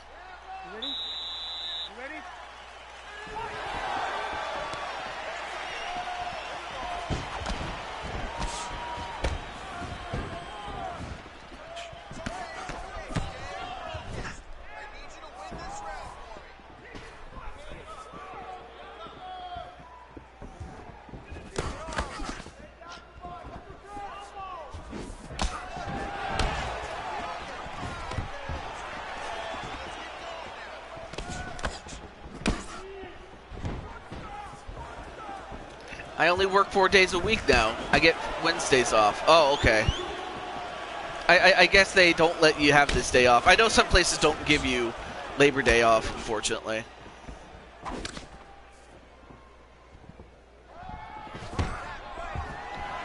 Alright, so Twitch is going to go live after he gets back home. Well, but probably by then I'll be done.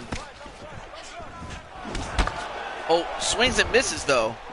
Now, Gilbert Burns has landed more shots, but DKO, with the shots that he's landed, definitely have added up. Oh.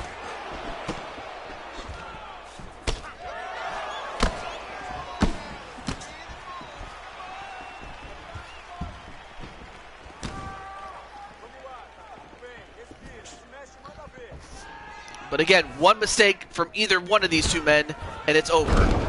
Although, this time it is DKO that gets taken down, and a couple of body punches, but then DKO gets back up.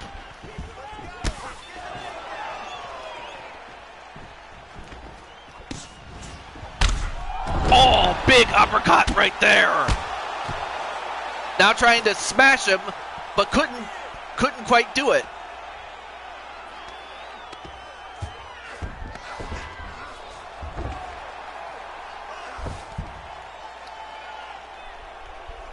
Although, wait a minute.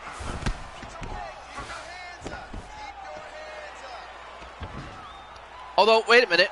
Now what's he doing?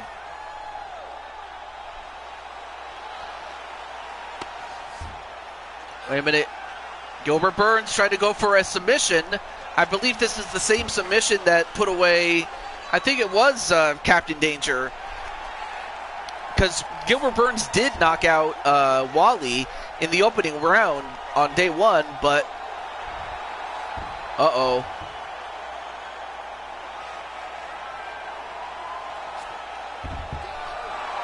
And Gilbert Burns has broken the arm of DKO. And is going to be the tournament champion and will be the one to face off against Cole Weston for the light heavyweight championship. Boom! And not to say he didn't take any punishment from the likes of Wally and then Najee and DKO, because he did. No offense, DKO, but karma for taking down my man. Got to watch out for his submissions, though. That's what you have to do. Watch out for them.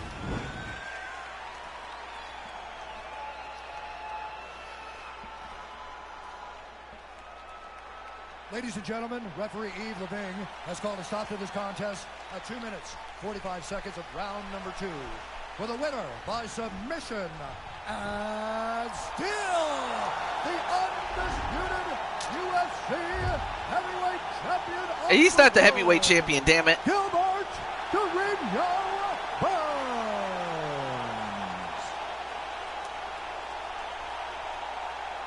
Incredible. Gilbert Burns was one of 3 real-life fighters to come in, but yet he was the one that stood tall when all was said and done.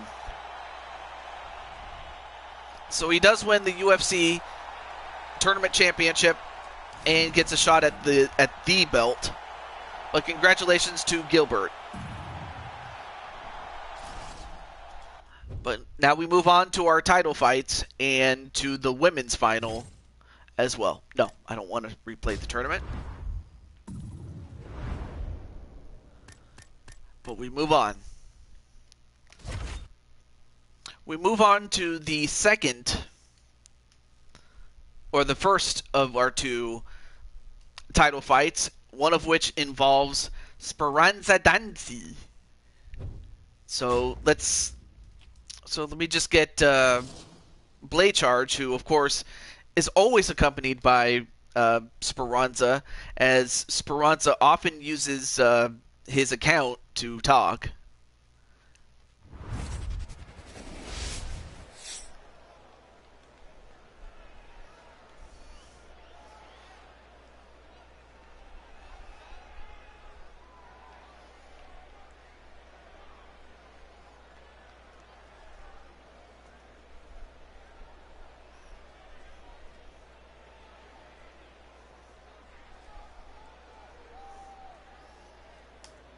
Okay. So who will win? Will it be Speranza Danzi or will it be Amanda Nunes, the former champion? I have a feeling I know who LD's going to go for.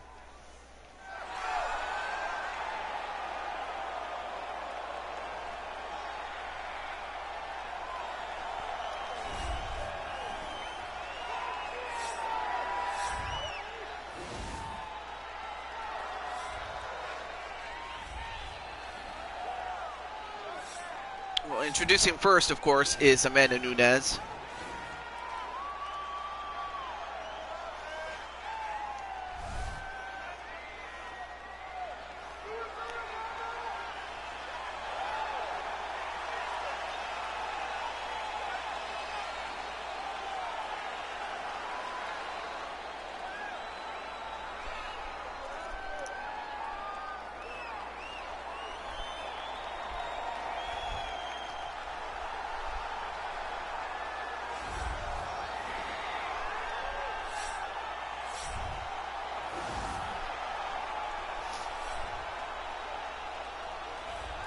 And of course, being that Speranza is the one that often tries out the new outfits every time I unlock an outfit when I'm playing the game IRL, Speranza's often the one that tries out the new outfit, so it looks good on her. And Crimson Ninja, of course, is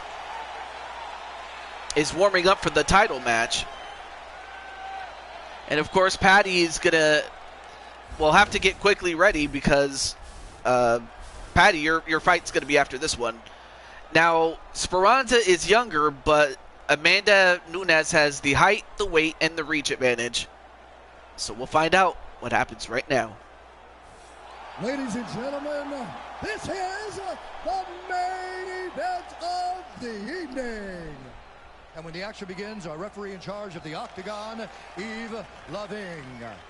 And now, this is the moment UFC fans around the world have been waiting for. Live from the sold-out United Center in Chicago, Illinois. It's time. I'm always ready, TJ. 5 rounds for the undisputed UFC Bantamweight Championship of the world. Introducing first, fighting out of the blue corner. This woman is a mixed martial artist holding a professional record of 22 wins, 5 losses. She stands 5 feet 8 inches tall, weighing in at 135 pounds. Fighting out of Miami, Florida, presenting the challenger, Amanda the Lioness Nunes.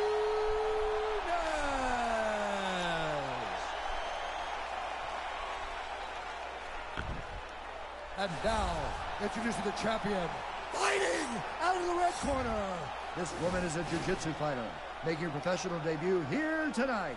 She stands 5 feet 5 inches tall, weighing in at 115 pounds, fighting out of Philadelphia, Pennsylvania, presenting the reigning, defending, undisputed UFC Women's Bantamweight Champion of the World, the Destroyer.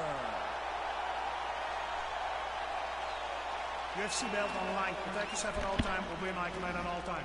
If you want to touch love, do it now. Go back to your corner. All right.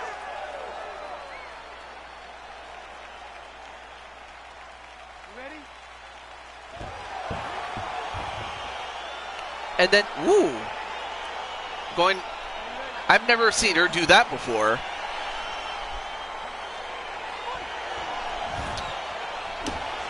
Now, of course, Nunes is a kickboxer and Speranza is a jiu-jitsu fighter. So it's going to come down to who can execute their specialty. But not to say that Dante couldn't throw hands.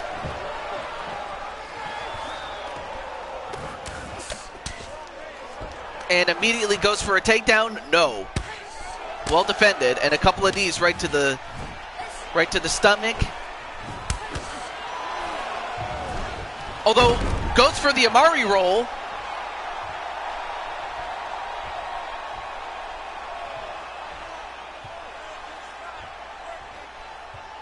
And Nunes, can she escape here?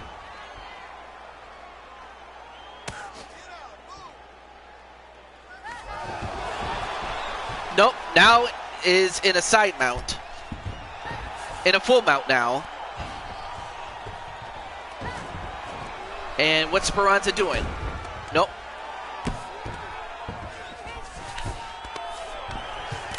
So now we're going to get to see some groundwork by these two women.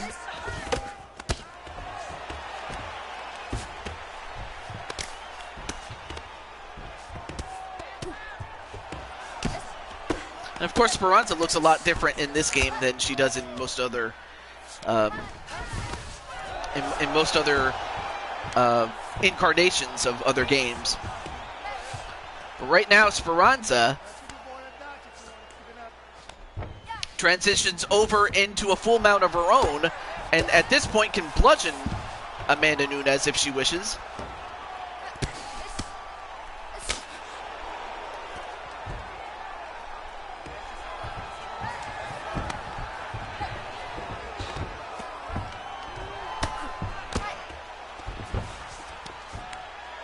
Although, wait a minute, now gets a hold of that arm.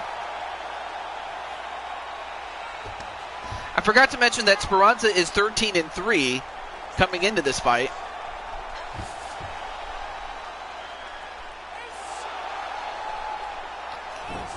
And this could be close.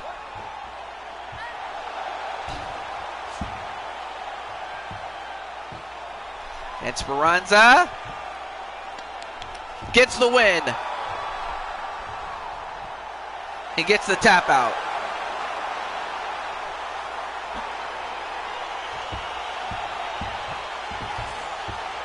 And woo!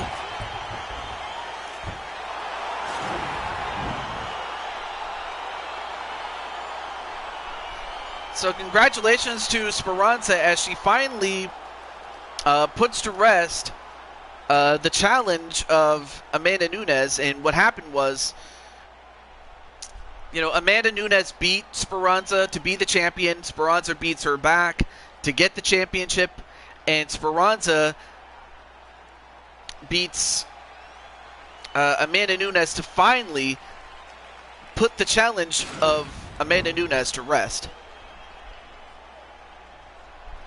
Although not without a bruise or two. Ladies and gentlemen, referee Yves Leving has called a stop to this contest at 2 minutes, 33 seconds of the very first round, declaring the winner by tap out due to an armbar, and still the undisputed UFC bantamweight champion of the world, the Destroyer.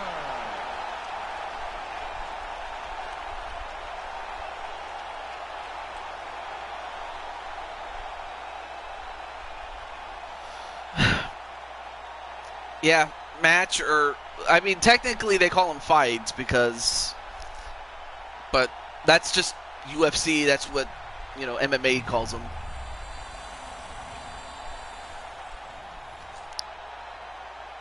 Also, hey, what's up, Blade Charge? As you just saw your girl, or rather, I'm not, actually not your girl, but your friend, Speranza, get the big win. But now it's time for the big one, as far as the women's final. And coming into this, there were only 4 women in the tournament, but the caliber was high. So that's what was at stake. And, of course, this is for a tournament championship, so we'll put it at that. Okay, let me put this right here.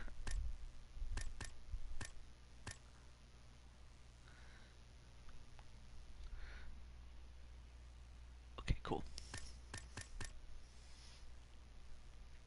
And, you know what? Let's go to Madison Square Garden. Why not?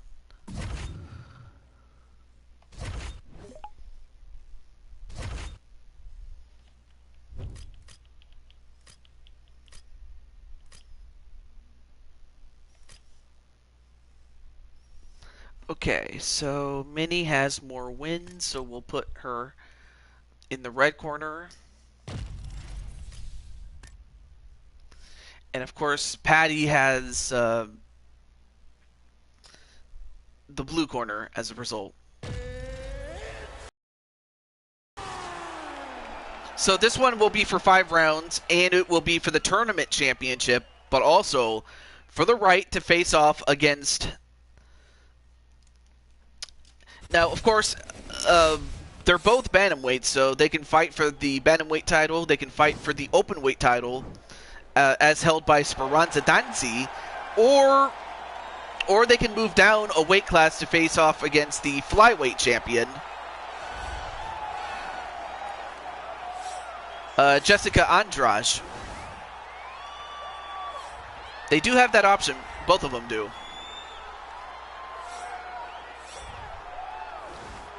And as for Patty, she is currently at 1 win, 1 loss.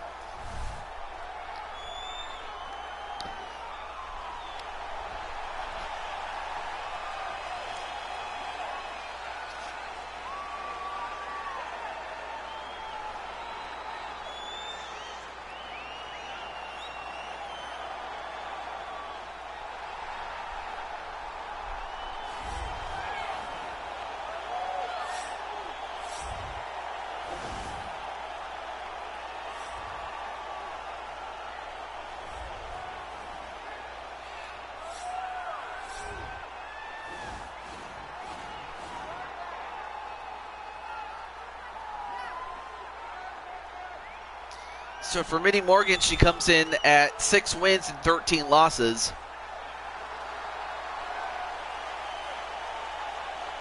But definitely got herself a big win over Alexis Davis via decision, whereas Patty won by submission in the first round. Now Minnie is younger and has a slight weight advantage, but the height and the reach go to Patty. And now on to Bruce Buffer. Ladies and gentlemen, this is the main event of the evening. And when the action begins, our referee in charge of the Octagon, Dan Mergliotta. And now, this is the moment UFC fans around the world have been waiting for. Live from the sold-out Madison Square Garden Arena in New York City, it's time! 5 rounds for the undisputed UFC Bantamweight Championship of the world. Introducing first, fighting out of the blue corner. This woman is a freestyle fighter, making her professional debut here tonight. She stands 5 feet 6 inches tall, weighing in at 130 pounds. Fighting out of New York, presenting the challenger, the Warrior. And now introducing the champion, fighting out of the red corner. This woman is a kickboxer, making her professional debut here tonight. She stands 5 feet 3 inches tall, weighing in at 131 pounds. Fighting out of Fort Worth, Texas, presenting the reigning, defending, undisputed UFC Women's Bantamweight Champion of the World, Morgan.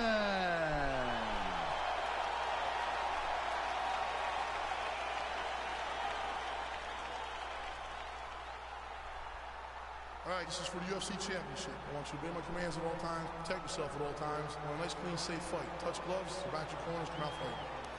All right, so both touch gloves. You ready? And then Minnie doing a little dance.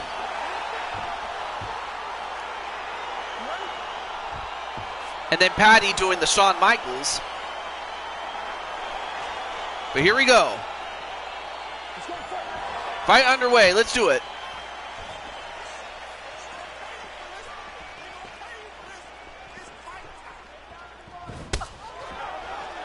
A good kick to start off with onto Minnie Morgan.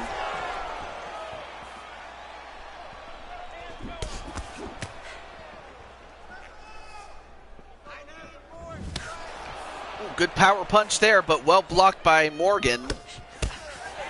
Oh, I forgot to let Carol know that her friend Morgan is in, so give me a moment. Keep your hands up. Use your footwork now. It's okay.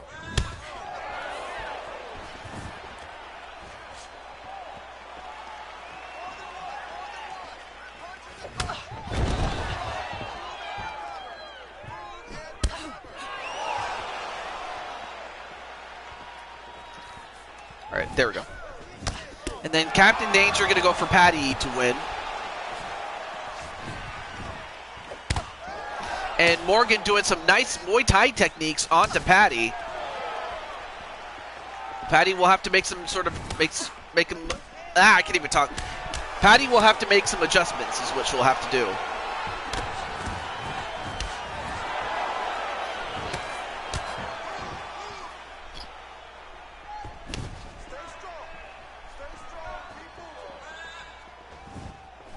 Went for a spinning kick, but missed.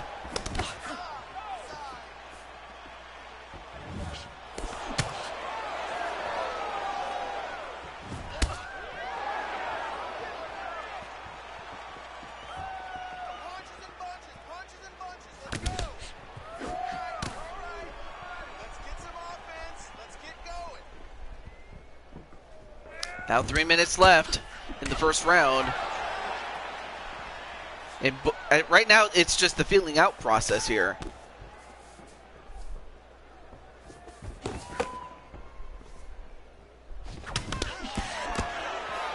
Nice exchange there.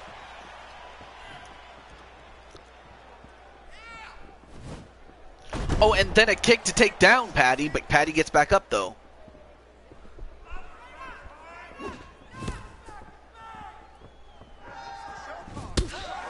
And nice spinning kick.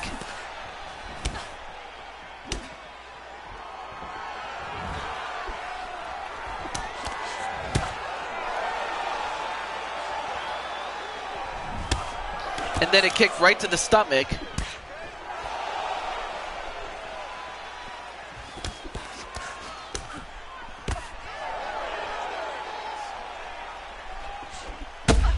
And then a jumping kick to the side of the head, and that definitely did some damage to Patty. But Patty with a knockdown of her own. But I think that might have woken up Patty. And then a kick to the leg, inside of the leg.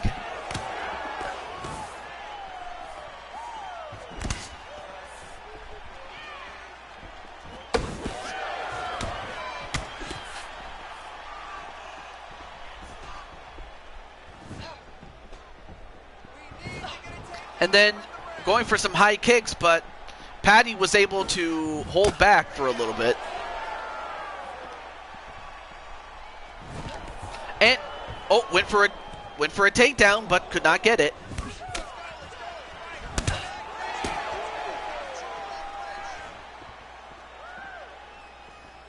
But Patty's staying strong. Oh, big kick, big boot right to the face of Patty, and Patty's hurt.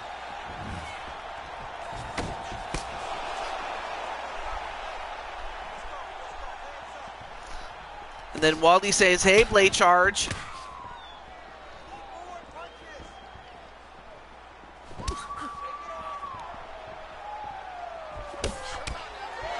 And Wally's going to go for Patty to win. And LD says hello to to Wally, excuse me.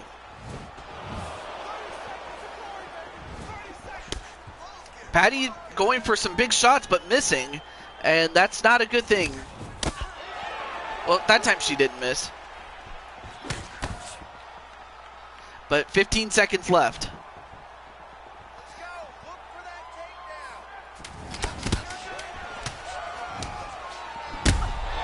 Oh, and another big shot to Patty, and Patty backs away, and another big kick.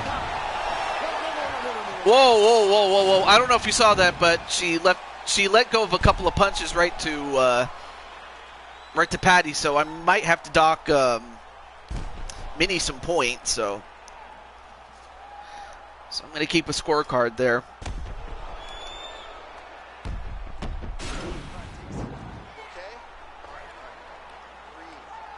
All right, so -1 point for Minnie after that punch after the bell, or the horn. So if it goes to the scorecards, I'll just deduct the points from the point from Minnie, and then we'll determine if that's going to make a difference or not. Although right now, Morgan still doing a lot of damage to Patty, and Patty is still hurt. And she got hurt with that big boot, or that big kick to the side of the head. So yeah, Patty's going to have to do something.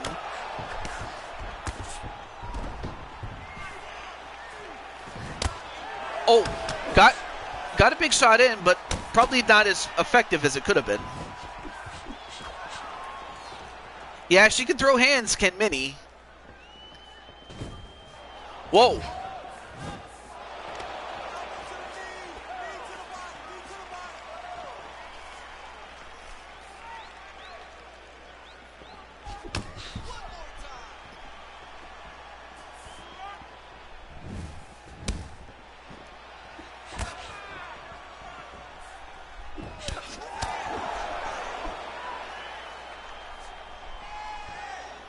All right.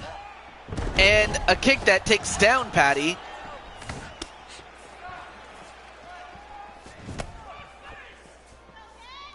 And for Patty, I mean, it's not over by any stretch. You just have to counter punch. You have to take advantage of mistakes. That's what it's going to take.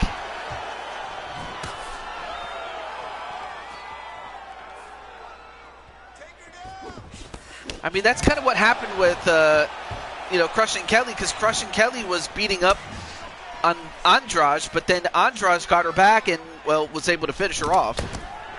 So it's never over.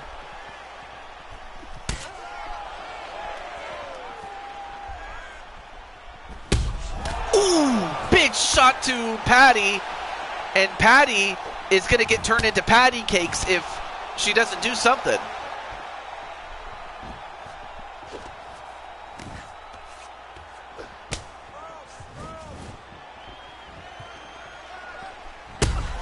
And another big shot to Patty.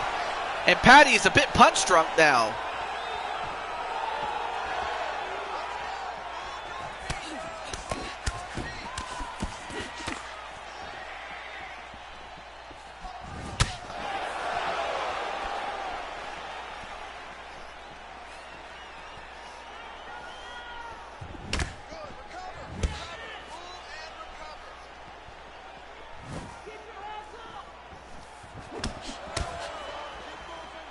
Man, what a fight this has turned into. But I certainly did not expect Minnie to come out with this much power.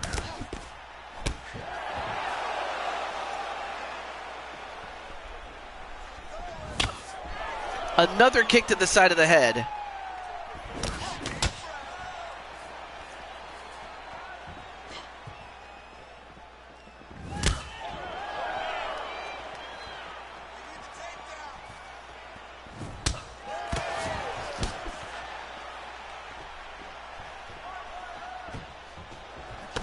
Well, not so much the one who wins, but one. Well, actually, both of them, if anything.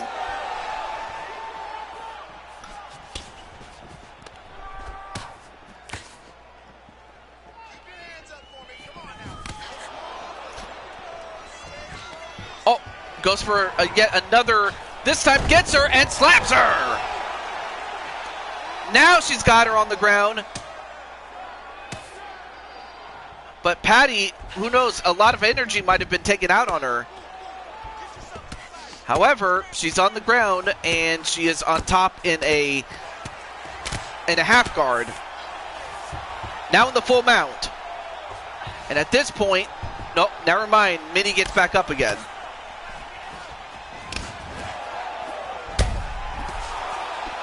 Oh, Minnie still putting the hurt.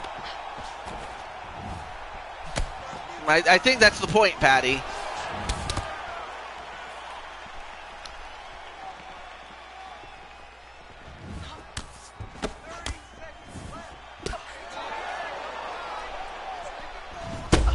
Oh, and now turnabout is fair play as Patty gets her really good.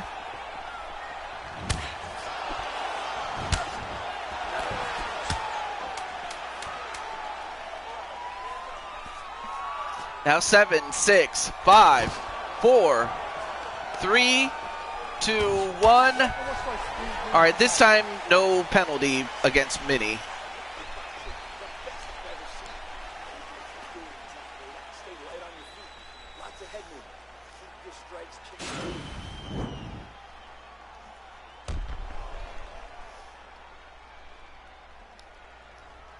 And look at this.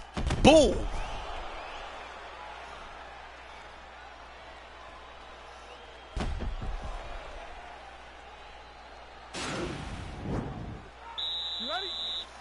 All right, third round. This normally would be the last round for most fights, but in this case,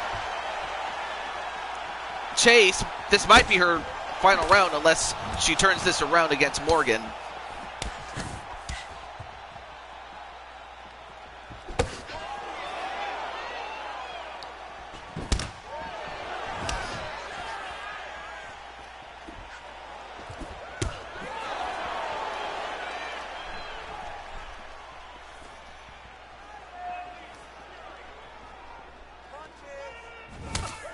Oh, nice counter kicking, but then Patty with a couple of 1-2 punches there on that exchange.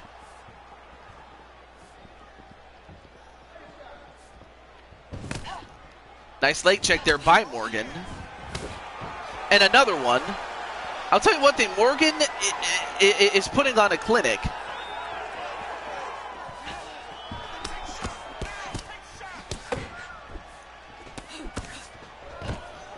Goes for another takedown and this time gets it. Now goes for the body a couple of times. I mean, it's not a bad idea to try to weaken her.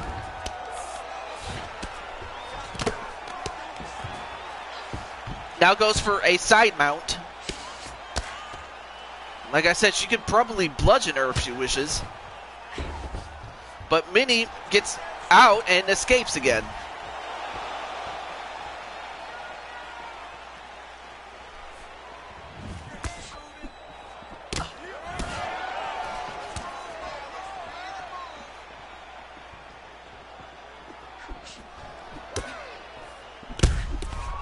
And Minnie's, or not Minnie, but Patty's seeing stars. But now Minnie trying to finish it off.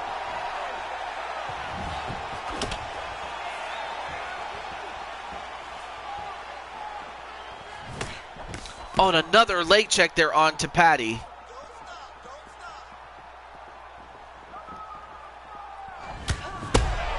Oh, and a spinning back fist. And now Minnie gonna try to, oh, no, doesn't quite do it yet.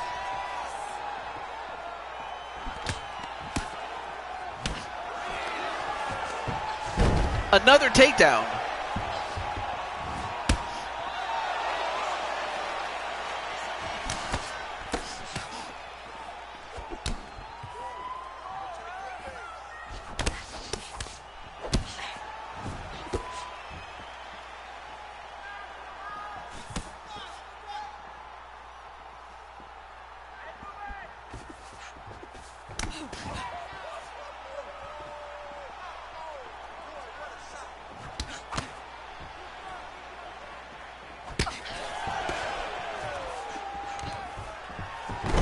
And another takedown. I mean, you have this feeling that all it's going to take as far as both these women is one big punch, one big kick to put her away. I mean, some of the shots that Minnie has delivered would probably have dropped a normal woman. But Patty, as we all know, is not a normal woman.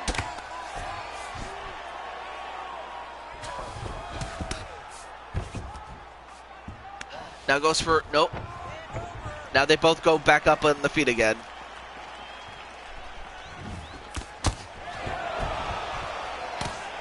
Oh, well blocked on that kick.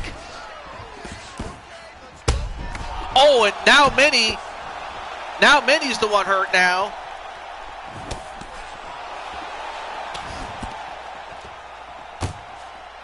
Ooh, then a short elbow.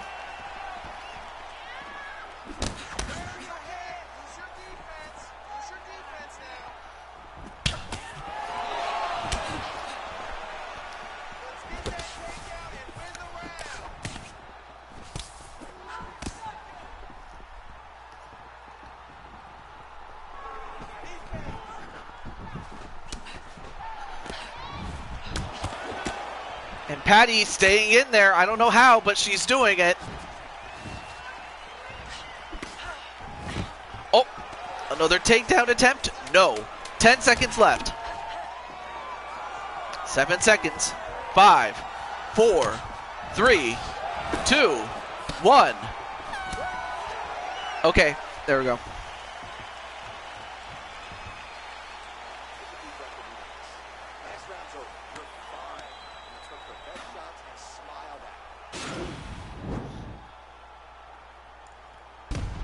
And right there, that probably would have dropped most women. But, I mean, it dropped her, but it didn't put her down for good.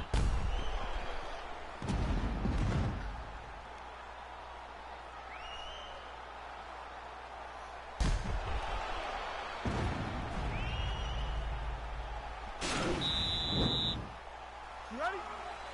You ready? Let's go forward.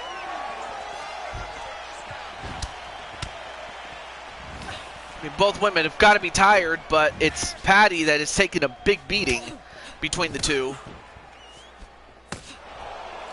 But I have to think that Morgan is not that much better for wear. Oh, big kick to the head. Oh, but then Patty Patty got dropped.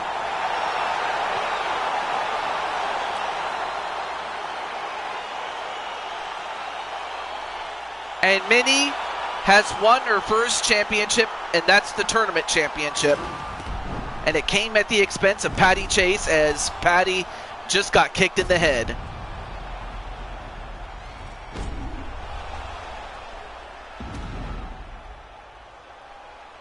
And I think Kaiser Hart's going to go in there and try to help her.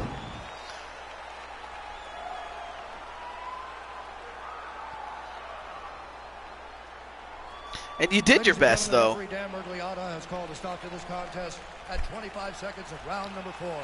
Declaring the winner by knockout, and still the undisputed. Well, she's not still the champion. She's the tournament champion, damn it. Champion of the world, Morgan.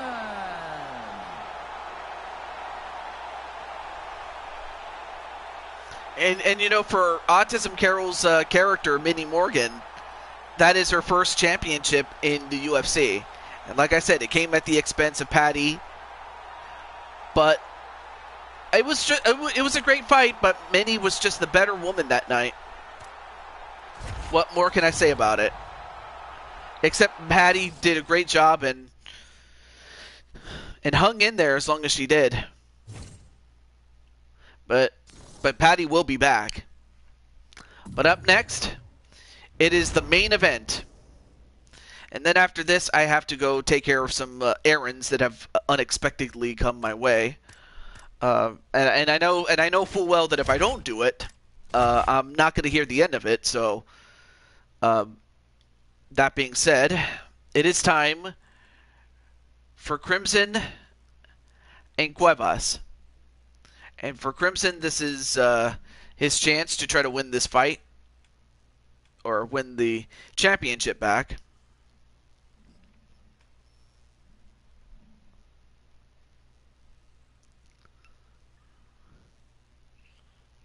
Absolutely.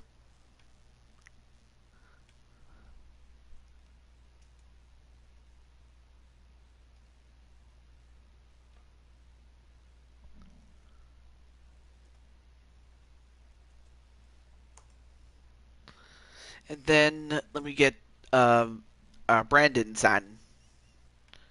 I already got Crimson's on too.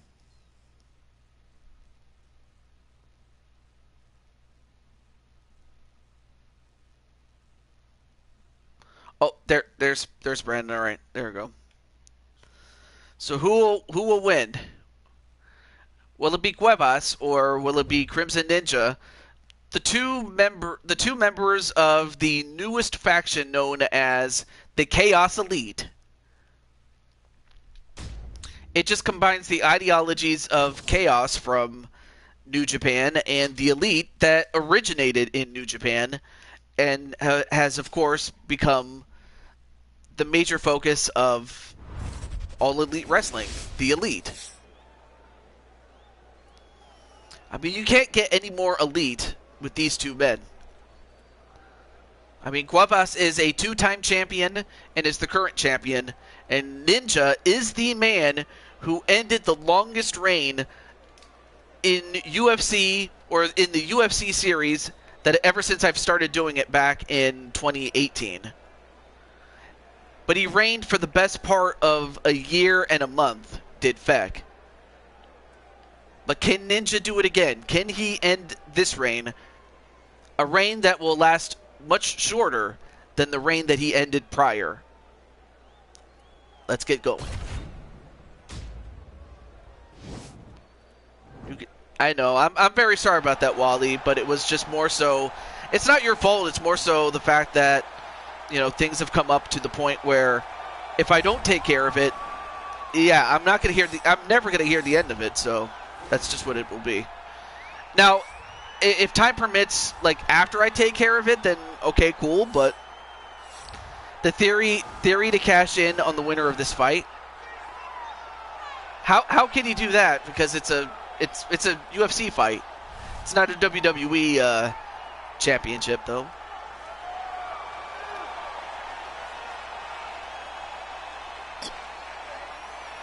Of course, we don't get to see his facial hair of Crimson Ninja because we almost never get to see it.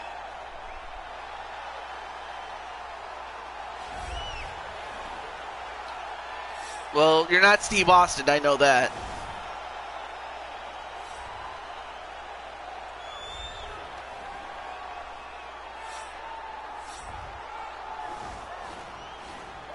And apparently Jamar is doing Fall Guys on his own channel, as is Gregory Blakely doing his Labor Day edition. I'll definitely check those out. But this is our final fight.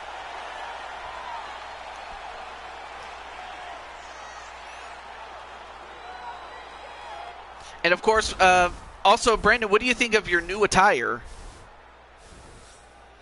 And Brandon, of course, is younger. However, Crimson has the slight height and reach, but the big weight advantage. And that's what Brandon will have to deal with. Ladies and gentlemen, this is the main event of the evening. And when the action begins, our referee in charge, Dan Mergliata. It's definitely a step up from what you had. You have a new sponsor. This is the moment UFC fans around the world have been waiting for. Live from the sold-out United Center in Chicago, Illinois. It's time! 5 rounds for the undisputed UFC Heavyweight Championship of the world. Introducing first, fighting out of the blue corner. This man is a wrestler, making his professional debut here tonight. He stands 5 feet 10 inches tall, weighing in at 255 pounds. Presenting the challenger, live. And now, introducing the champion, fighting out of the red corner. This man is a kickboxer, making his professional debut here tonight. He stands 5 feet 9 inches tall, weighing in at 190 pounds. Fighting out of Hoboken, New Jersey, ladies and gentlemen, presenting the reigning, defending, undisputed UFC heavyweight champion of the world, the Enforcer.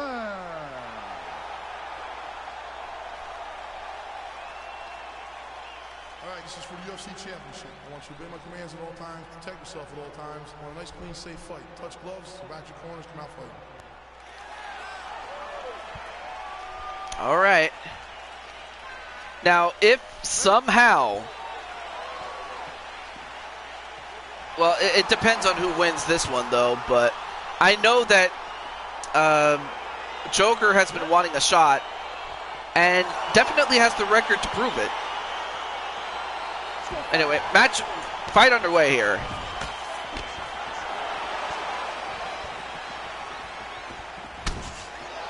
Ooh, went for a hike, went for a big swing there, does Ninja. Now, last time Cuevas knocked out Ninja.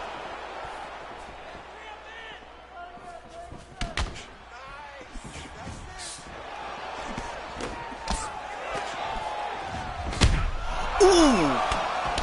Got him straight into the stomach with that spinning kick by Cuevas.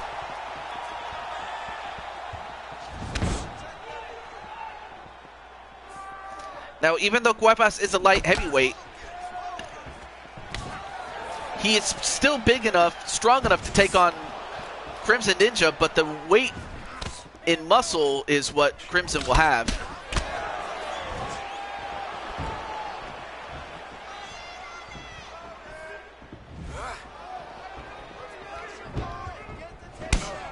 Oh, nice spinning, or nice knee and then a kick.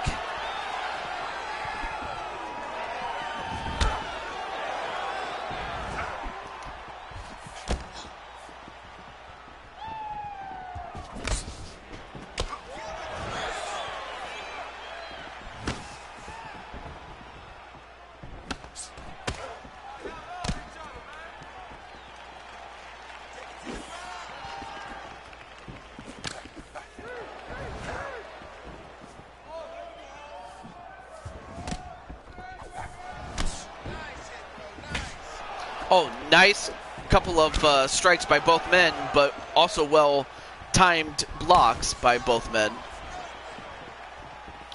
But man, this is something that you have to think that one mistake by either one of these two men will cost them the fight and the championship.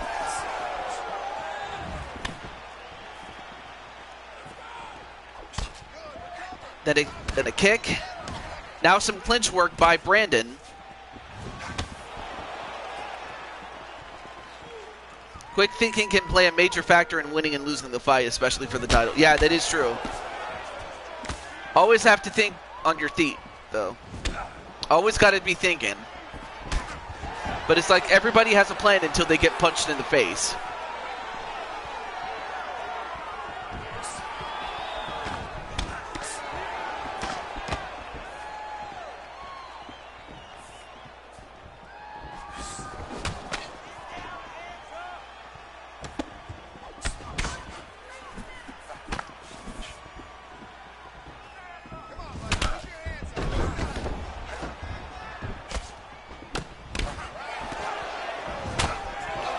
Oh man, both these men are just tearing each other apart. But we are just getting started here.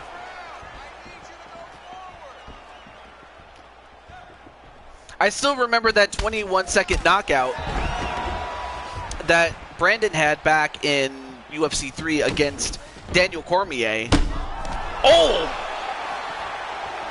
And Crimson went for a takedown, but ended up getting a knuckle sandwich uppercut for his trouble. Hands high, hands high. Come on, let's move that head.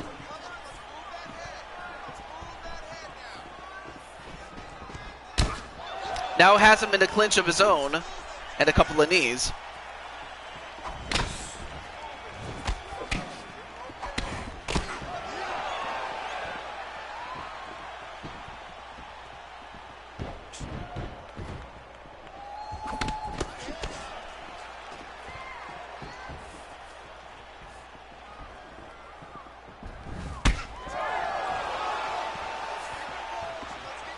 Well, yeah, because he's the undisputed, or the lineal heavyweight champion.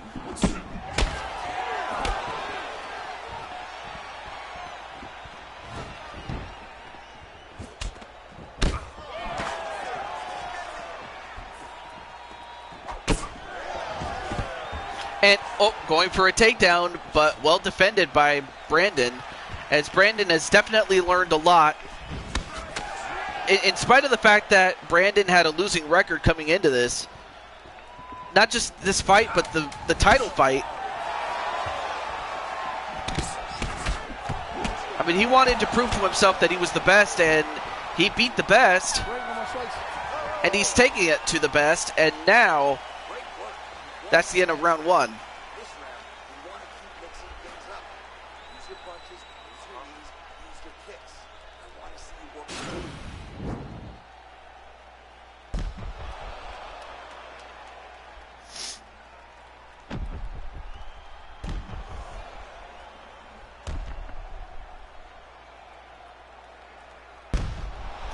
Yeah, there you see that spinning kick, which is a little bit of taekwondo. Anyone who can throw a spinning kick and throw it effectively, they say that getting hit by it is like getting hit by a car.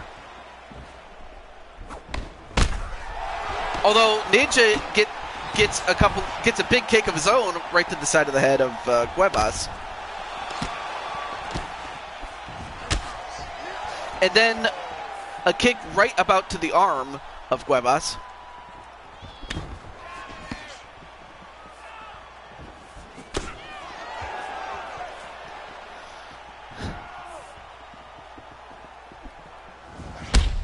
And then a spinning kick, this time to the torso, and it seems to me that Cuevas is targeting the body, but Ninja fighting back.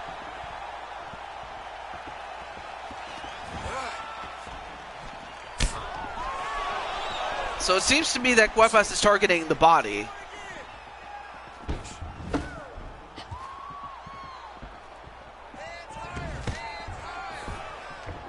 Crimson Ninja has long white hair.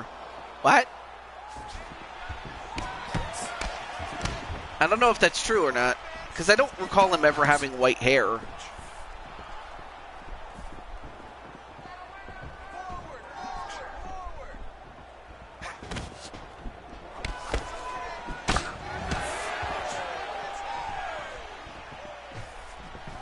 No, that's Atticus, Captain.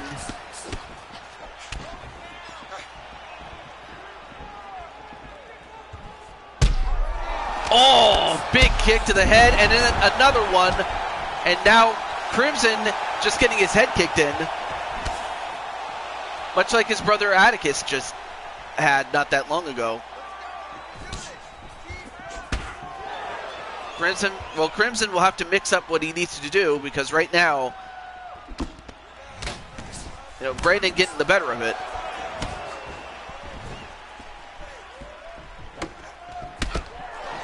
I mean, that's up to Crimson if he wants to have red hair.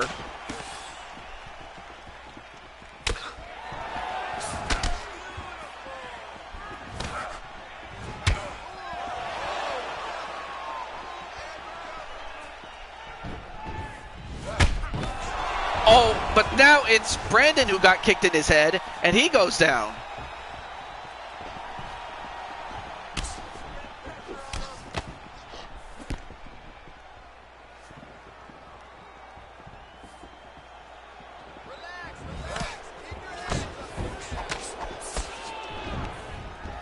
And then a takedown finally, and then whoa. I don't know if you saw that, no.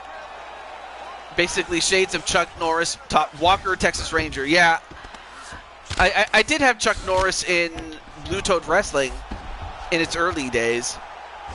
And of course the most watched match back when I was just recording it, it was Chuck Norris against The Undertaker.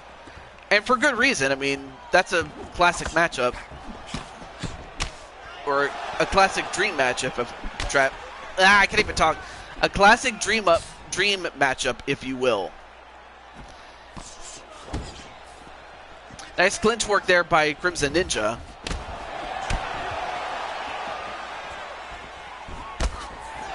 Then a knee right to the gut, but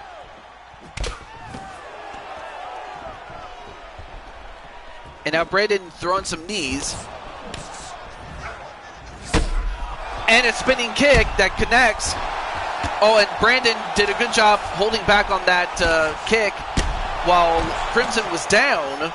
Because had he connected with Crimson, like if you kick an opponent that's down and it's not to the legs, then that could be either a point taken away, or you lose the fight, or or it becomes a no contest. So it's a good thing he missed that kick. Now less than 30 seconds left to go in the second round.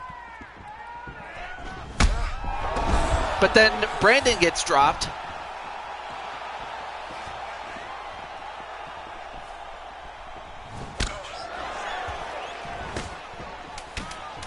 Ten seconds left. And then a front kick, a big boot. 1 second.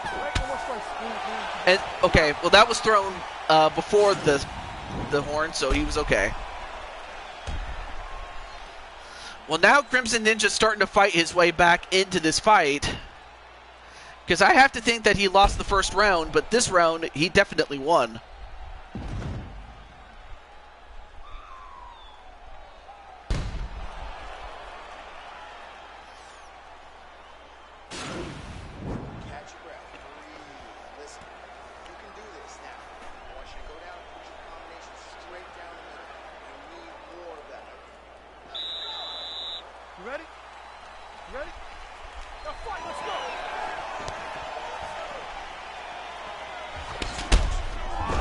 And now Crimson now goes back to what he was doing. Oh, but then Cuevas gets back at him. Well, now this is truly anybody's fight to win.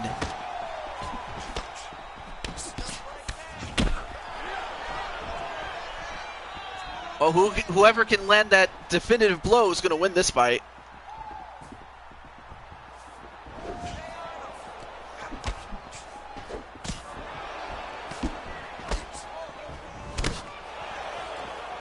I mean, they're both going for the kill, but they're not hitting.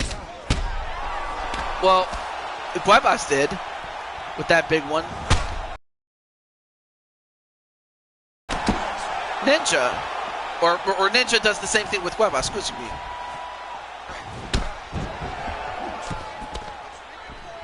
I mean, even though Cuevas has hit him more than Ninja has. Oh man, now Cuevas with a big shot to Ninja. Oh, went for a kick but missed. Anticipation is what Ninja had since the mid-second round. Now goes for the takedown. Now we're going to see who's going to be the man on the ground.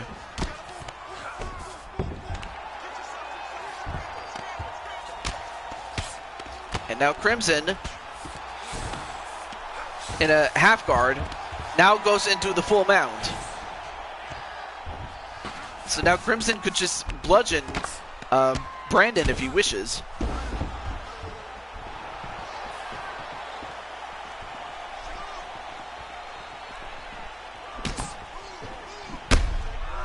Oh, big shot to Brandon. And now trying to finish off Brandon, but could not pull the trigger. Either that or I guess he probably thought that if he tried to go for the knockout and didn't, that Crimson could run out of gas, and I guess trying to conserve as much as possible. Oh, but then a kick to knock down Crimson. Now goes for... Oh, well now Brandon is in the guard of Crimson Ninja, but he gets out. Now both men back on their feet.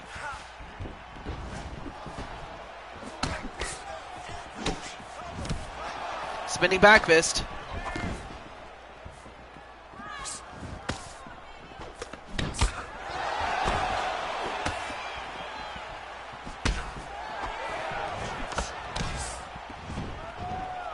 Oh, going for a big roundhouse kick, but missed.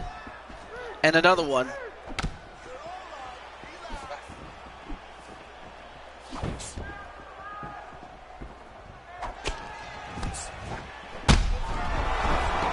And, well, you can lay Brandon down to rest. But certainly Crimson Ninja did not get out of that unscathed. I mean, he took a beating himself.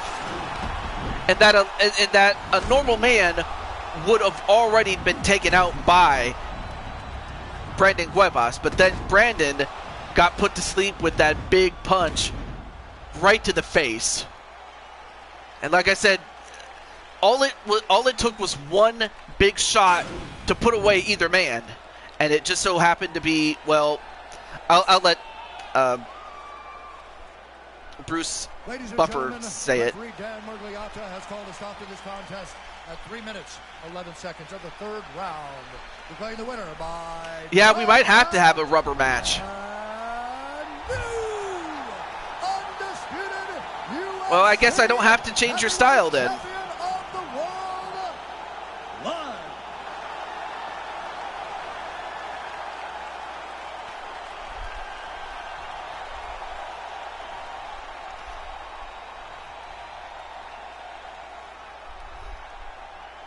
So we have a new champion. I mean, of course, last time he did wear the garb. I mean, he had the top and he had the mask on. I suppose that might have had something to do with it, but it does not take away from the fact that Brandon is a two-time heavyweight champion. All right, so now for this portion of the card, we get to award our bonuses, and obviously, bonuses that we like for the men and women's tournaments. Of course, you know, Minnie Morgan is going to get paid a tremendous amount for being the tournament champion, but she also gets paid alongside Alexis Davis $50,000. They each get $50,000 for Friday the night. Uh, and then Gilbert Burns gets paid a lot. I mean, everybody gets paid, but Burns gets paid a whole lot given the fact that he got to 4 fights and then won the whole thing. And then you have Performance of the Night going to Jessica Andrade. She gets $50,000. And of course, the Performance of the Night for Knockout goes to the new champion, Crimson Ninja, who also gets a lot more money just by being the new champion.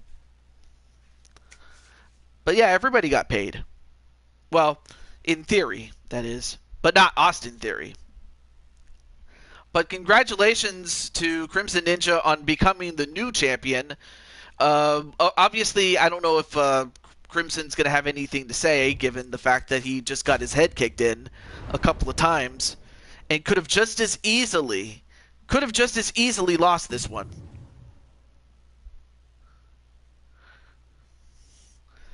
And then Theory to cash in on Ninja, and then uh-oh.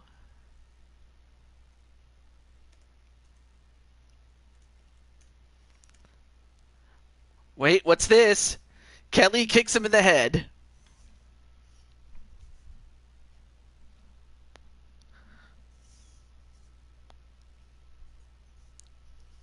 I mean, of course, Ninja couldn't defend himself, but Kelly, who had just enough time to recover, kicks him in his head.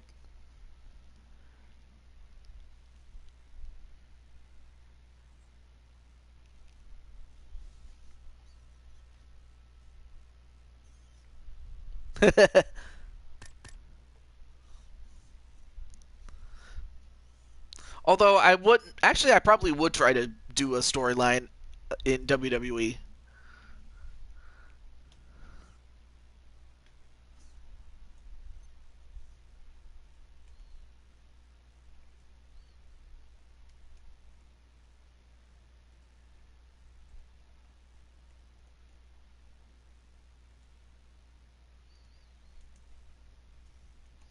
There we go.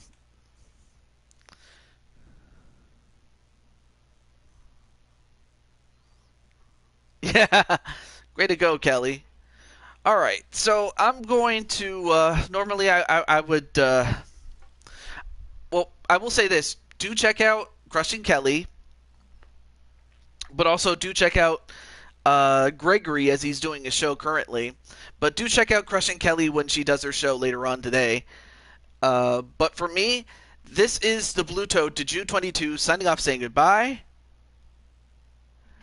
And we'll clean up Austin Theory, but I gotta get going. So until then, and of course I'll see you guys in the chat also. Oh, and Atticus is also gonna go live. Okay, so that's another option there. But until then, peace out, everybody, and do take care. All right, have a good one. All right.